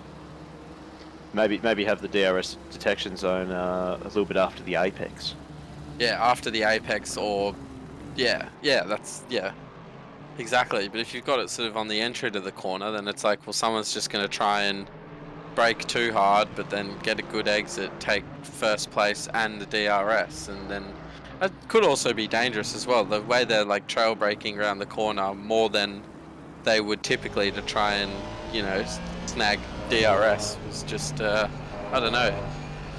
Yeah, the safety aspect is more what concerns me. You got people almost brake testing each other in a straight line, especially on like a street circuit. That's where it gets dangerous. I love, on the other hand, the chess games, because we always describe motorsport as chess at 300 kilometers per hour. Definitely. And that it has been really entertaining watching those guys play that sort of chess game of, no, you first, no, you first. And like Leclerc really has shown that he is a smart driver in that regard, whereas Max is definitely the brawny driver. But it has been great, like no doubt about it. It's the racing's been awesome. Yeah, there is that safety concern. We don't want to see a driver pull a Mark Webber and absolutely send himself to the moon. Yeah. But I'm sure something will get sorted out. Oh, almost contact there for Liquid. Speaking of sorting it out, these Kovacs guys, they're... I see Mull in the comments, it's been brilliant to watch. We've all complained about the racing for years and now it's good. Does it matter?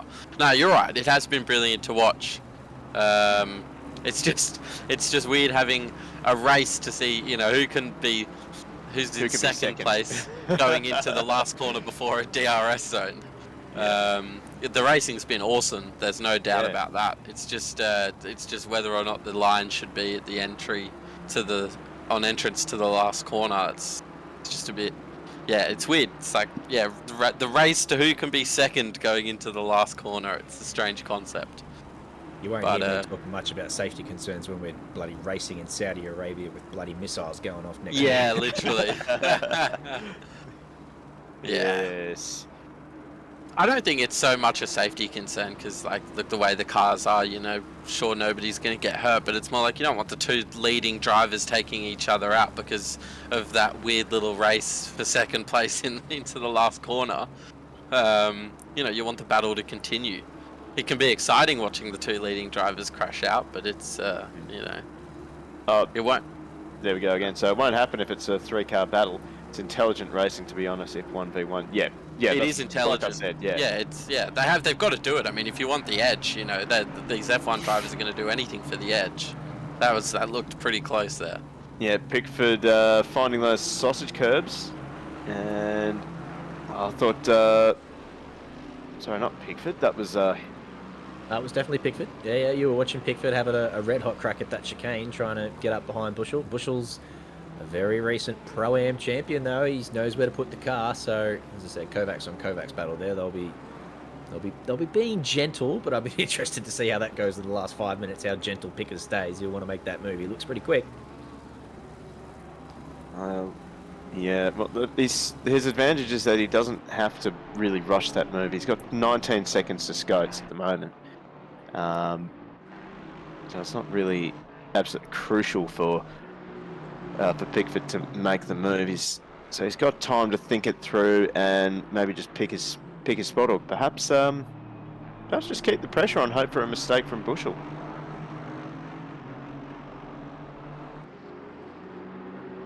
On F1, good comment from Mull. Australia will be interesting, not a great wheel-to-wheel track. Yeah, I know they've made quite a few changes to the circuit for this year. I don't know exactly what they are, but it'll be interesting to see how that works out. I think they've just widened a few corners, haven't they?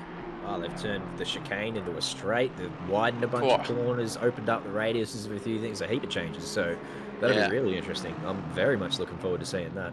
Yeah, that'll be good. And combine that obviously with the new cars as well. It's going to be a whole different race, really. We're not going to have seen anything like this around Albert Park. Completely different cars, completely different track. It's going to be a great watch. And no 4 a.m. start for us. Yes, that's the best part about it. Yeah. On that note, with the new cars, they look absolutely fantastic. They look awesome. Tough. They look crazy. The slightly raised front wings remind me of the what was it, like sort of mid to late 2000s sort of cars. They look so good. I'm going to be the antithesis to that point and disagree. I actually don't think they look good. They're still growing on me. I don't think they look terrible. Fair enough. But when I first saw them, I was a bit like, and I'm still feeling a bit like that at the moment. So yeah, no, as I said, they're growing on me. I know I love the close racing, so it doesn't matter what they friggin' look like if they're entertaining. I will admit the front. I'm with you on that, Jamie. On that point, the front wings did look a little bit cartoony in a way. They were a bit too. They almost looked a little bit too big, didn't they? Hi, Bigger. Sorry. Good stuff, Bigger. Done well. Hope you feel as if you've redeemed yourself from the first stint, which don't know why you need to, because your first stint was great anyway, but good stuff. Yeah, mate, great race. P1, you and Fluky, killing it. Yeah. Loving it. Filling in, by the way, Peter. Filling in, if you don't mind. Also just noticed that Isaac Norman, Russ Comment, has got past Josh Hill, so he takes P17. We were watching that battle before. But yeah, the AV Kitchen Chair Racing, named after the great lord of kitchen chair racing, Connor Kingston, Pigger replacing him tonight. So yeah, great effort to be up there in P1 and holding off Britt too. Britt's still a second behind. He's still in the mirrors. He's still around about. But yeah, Fluky putting the car in all the right places. He's got good pace. He doesn't look like he's going to give that up. Hopefully no blue flag shenanigans. Speaking of Connor Kingston, the man of the kitchen chair, there he is. Is this a FR or an ONG situation? Is that a meme? What is that? Is that a based and or cracked comment? I don't understand. Does anyone know what that means? Can anyone translate Connor's message there? Nope. Not a clue. You're going to have to spell that out for us old men, Connor. I don't know what FR or ONG means. But yes, congratulations on having your car up there in P1. I don't know why you couldn't race tonight. You'd be very happy with the performance of Pigger up there and Fluky as well. So good on those boys. Josh Hill, as I said, having been passed by Norman, not letting him go, that's for sure. He'll want to stay close. They are way behind Jacob Weatherburn, so it is just these two battling. They're coming up behind a bit of lap traffic here. Again, blue flag shenanigans. You hate to see blue flags get in the way of good battles, so we'll see what happens here. I don't think Hill has really got the... I don't think he's got the tyres under him to keep up with the Bentley. Or should be hard on its tyres, wouldn't it? Yeah, that's what I mean. I tell you what, he's got the run here. He's going to have a look. Is he going to have a look? Up into the chicane? Surely not. Oh. No way. I think Josh would try it. But he forced Isaac into a pretty compromised line through there, so he would have lost a bit of pace, but probably not enough. In we go to the last corner. They both really clipped the sausage curbs. Hill got a little bit excited trying to capitalise on the mistake from Norman and end up clouting that second sausage curb. So that cost him any momentum that he had on the Bentley.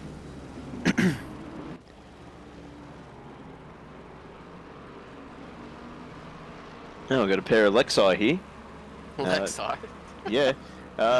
So Jerry Koniawan and Neil Wood. These guys are nose to tail. Yeah, well, actually, we got 3 Lexi there. There we go. Say, is that 3 of them, or is that a Nissan That's behind 3. them? No, that's 3 Lexi. It's a Lexus. So you got 2 battling for position, and then another Lexus. Yeah. Sort of maybe Dixon back there on. I think that might be car 13. He's a lap behind, but yeah, there you go. 3 of them in a row. 3 little Lexus. Oh, but Bender looked this up, by the way. The plural of Lexus is Lexus, as in like the same as fish. You don't say fish eye or fishes or whatever. You say just you got 3 fish. So the plural of Lexus is Lexus. Fascinating stuff. I like Lexi, just quietly. I reckon that's a great... Like, we call them Senecai. You don't call them Senecas. So I like it. The old Lexi, I rate it. I'm sticking with it. I don't care what the official Lexus website says. Get stuff. You heard it first here on Octane. Yeah. Lexi. Here's a move. Here he comes. Gary wants a move here. Lexus on Lexus action. Both cars with lots of power down the straight. Gary getting it done down the inside. Now, can he pull it up? Plural of Lexus is actually pile. God has spoken.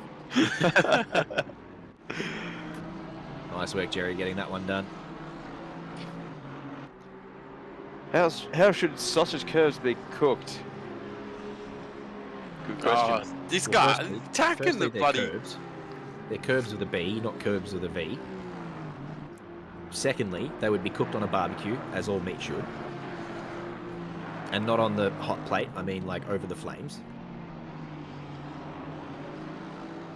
He's loving his cooking puns. Poor I'm all about Kirsty, the man. barbecue. He's been going on for the last 2 hours 50 minutes. Oh, not really 2 hours 50 minutes, but it has been non-stop from TAC. I actually, Yeah, not far off. I'll give him a round of applause for keeping it going. He's persistent. I'll give him that. He is. Oh! Just dived No, out of the that was way planned. that time. That was Yeah. planned. Just getting out of the way of the blue flag traffic. Nicely done. It looked like he had a little turn in and then quickly corrected it and popped out. Unless maybe it's my shitty frame rate.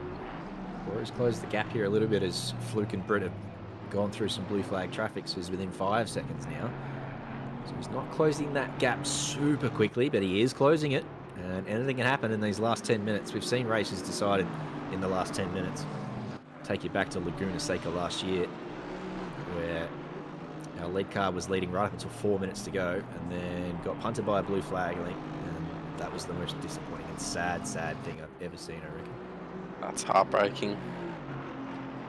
I think I can top that a little bit. On Friday night, I was broadcasting a TA2 series, and the leader, they were racing at Lime Rock Park. They came out of the second last corner just down the hill, and he ran a little bit too wide and put into the fence. The kicker, he was about to collect the white flag. Ah, No. Yeah. That was Yeah, that hurt. unfortunate. Oh, this hurts. Oh, that Hill hurt a lot. and the That's a 218 of entry. Norman. What has happened there? Here we go. So that's Well, Norman Norman's- off in the grass there. Up into the chicane they come.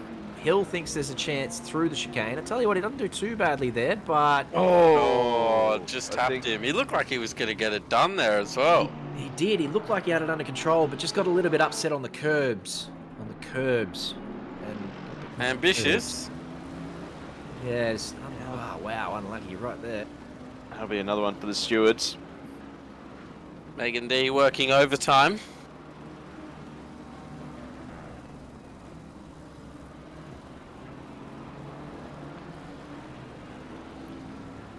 Spot on, Stonks. And Diabols, 10 minutes to go. Thank you for hanging in there for the whole 3 hours. I don't know how long you boys have been around, but I'm sure Diabols has been here the whole time. He's a legend. He was Yeah, a little Alan late and everyone today, else has but been not around far for off. 3 hours. Was he? He was late. Shock horror. Yep, Stonks and Jan have been around. Tack Grant as well, cracking shocking cooking puns. Kirsty as well, watching on. That's a friggin' super effort to everyone who's been here for 3 hours. Love that from you, chat. Oh, sorry, Diabol. Shame. We still love you, Diabols. We still love you, Love you. mate. Ah, Stonks even watched quali. That's commitment. Indeed it is. Looks like the fight has sort of fallen out of the number 3 Aston. That gap is up to 1.7 seconds. But again, 7 minutes to go. Anything can happen, and we're still getting through lap traffic. Hi, T-Mac. Thomas McKins, he's popped in. It's been a bloody good race, both in the car and in the commentary box here with these two handsome gentlemen for the last hour or so.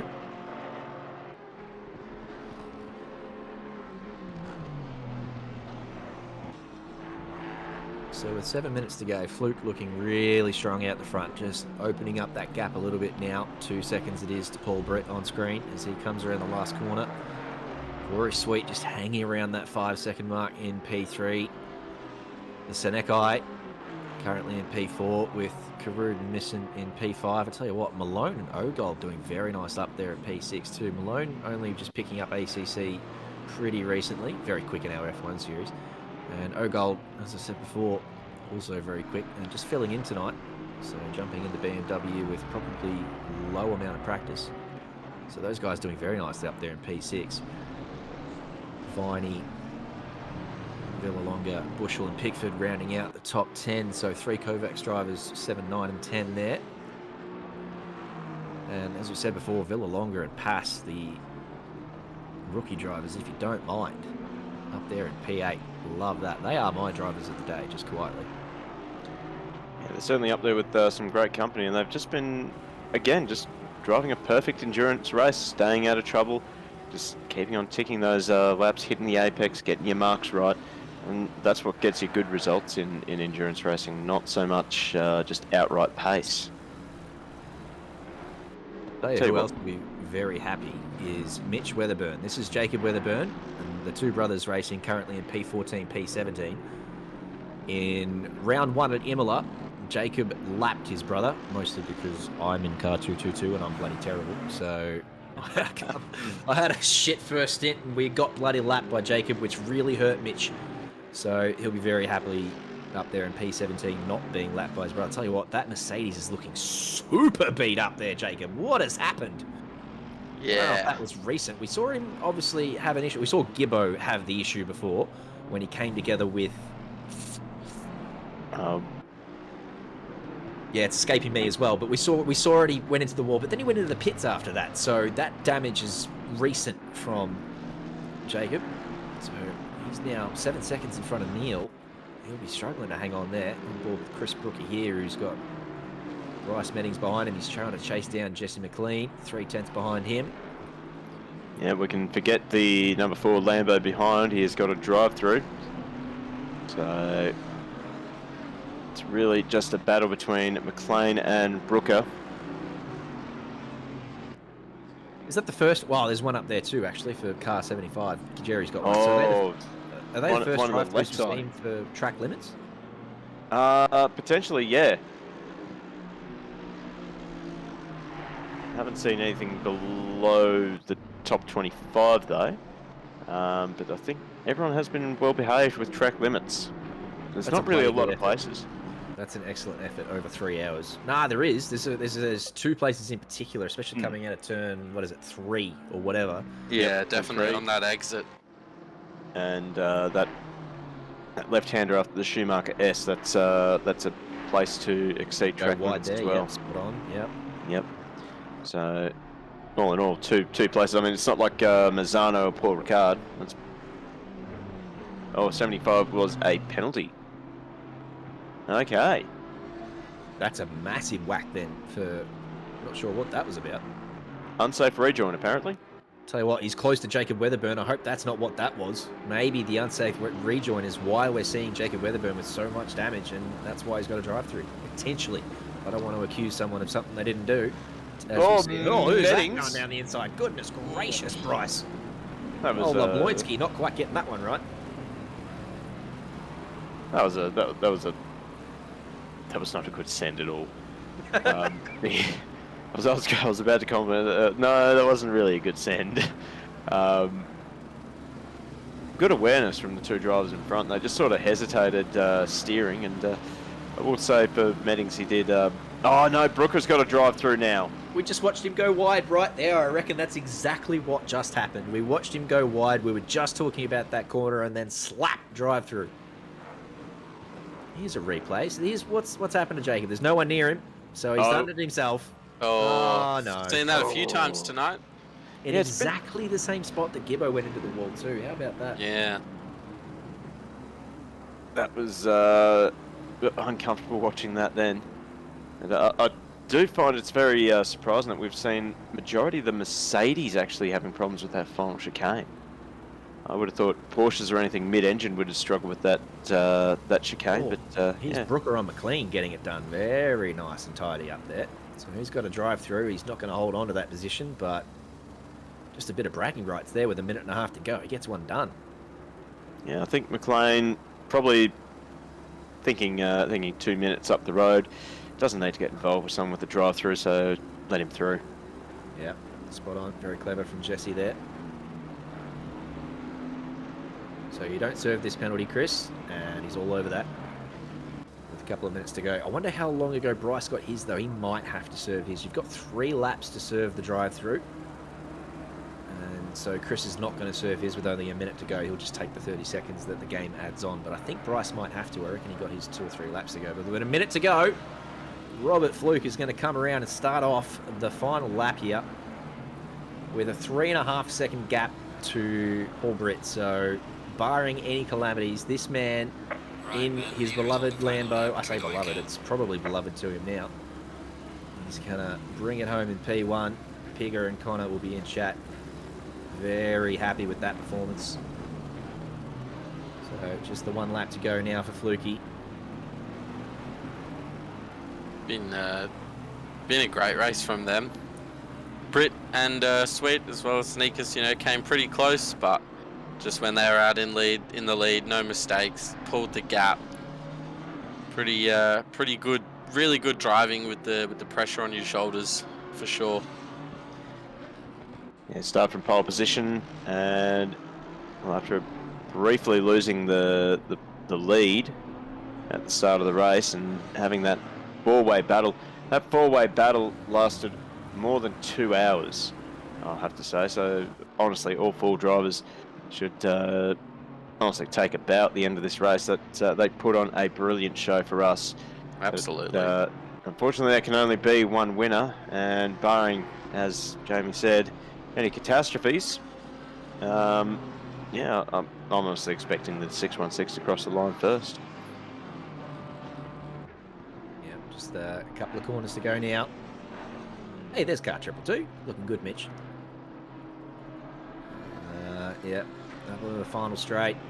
No cars in front of him. Only Mitch behind him. It's going to be Robert Fluke and Matt Pinata bringing it home in P1. How do you like that? Nice work. Couple of corners to go now, Flukey. Navigates the chicane. Nice and cautious, I see. Not going anywhere near those sausage curbs. No, he's got plenty of seconds in the bag to be as cautious as he likes. There he goes. Robert Fluke, if you don't mind, P1 here tonight at the Nurburgring for round 2 of Octane Online Racing's Endurance Series. Nice work, Flukey. Nice work, Pigger. And congratulations to you, Connor, for having the winning car. Paul Britt comes home in P2. Be very satisfied with that result. Lamb, I believe, is the other driver in that car. And Corey Sweet comes home in P3. Yeah, big shout out to that top 4. Yep. Great battling. Shame Sadikas dropped down the order a little bit, but no, good stuff. I dare say that the number 9 had some sort of incident. So they were right there with the top 3, and then came for their final pit stop, and yeah, they were nowhere. Oh, we got a replay here, have we? Oh. Ooh. That is not how you deliver. No. I thought that's not much of a replay. He's just had a little bit of a spin. Why you got to do my man like this? We didn't need to see that, but oh no, Lexus on Lexus action. And Stephen Ty, the 112 Honda, they managed to scrape home a top 10. Not a bad effort for the Honda guys. Yeah, excellent recovery. They must have pinched one on Jacob here, who's done very nicely to drag that Mercedes home. Can he hold off Wood here? I think he will. He's still 2.5 seconds back. Probably not enough time to gather that up. Yeah, shout out to the number 6 as well. Patrick Oliver had an incident at the end, at the start of this race, really. And they've managed to claw their way back up to 13th, which is about where they were before the crash. Yeah, that's a ripping final stint from Mike Reel, Barbecue Buns holding off Mitch Weatherburn. There wasn't that much of a gap between those guys when the hour mark ticked over, so Mike's had a really good last stint there to hold off a fast finishing Mitch Weatherburn. But yeah, as you said, Stevie Ty rounding out the top 10, Blair, Pickford, Bushell, Villalonga and Viney all up there. And I know I sound like a bit of a broken record now, but P12, Steve, Lewis and Neil Wood, excellent job coming from near the back of the pack to finish in P12. Awesome drive from those two. Yeah, well, that is that for the second round of the Endurance Series. We'll run through all our results here. So, Fluke and Pignata, Britt, Lamb, Sweet and Floyd, that is your podium. Great battling from those three drivers all raced long. Same with Sonicus, Team Sonicus in the Lexus in 4th. Carrot and Misson, they fought up into the top 5. They'll be pretty happy with that, I imagine. They, I don't think they qualified particularly well, but they do manage to sneak up into the top 5. Yeah, 8th, not bad. It's a quality field, so, you know, fight. It is, yeah, very competitive. Yeah. Good to climb up a few positions in the top 10, absolutely. Yeah, Malone, James, missed all that, never mind. And Mole, can we see where Steve and Neil started? Where are they? Steve and Neil in the 20s, I believe. 30th to P12. That's from ripping 2 Pro-Am drivers, so not even pro. Big shout out to those two. P14, and Steve P14 as well, awesome. So wouldn't Lewis P14, but that's still a massive. Still so good though, yeah. 30th to 14th, that's excellent. They still don't quite pinch it from Pass and Villalonga for my driver of the day, but mate, that's very, very close second for driver of the day. Nice work from those legends. Yeah, I'll have to give my driver of the day to Ty and Lee, I think. There's the fight back after binning it pretty hard to get into the 12. That's decent. So VIP and driver of the day for Megan D. Well said, Jantalian Diabols, just reminding us that Megan basically soloed that crap by herself, so that was awesome.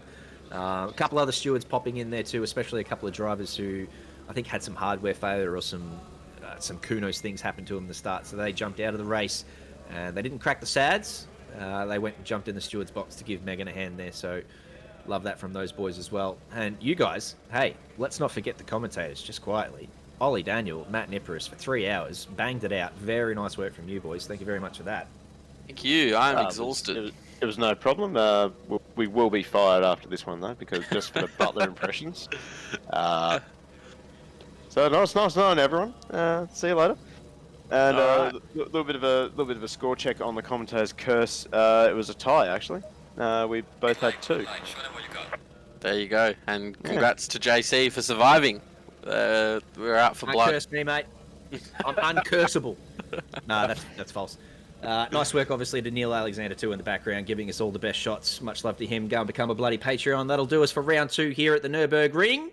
We will see you in 4 weeks' time for round 3, which I believe is at Bathurst. I might have got that wrong. Someone might have to fact check me. But until then, have a great night. See you during the week. Thank you all. Bye.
Yeah.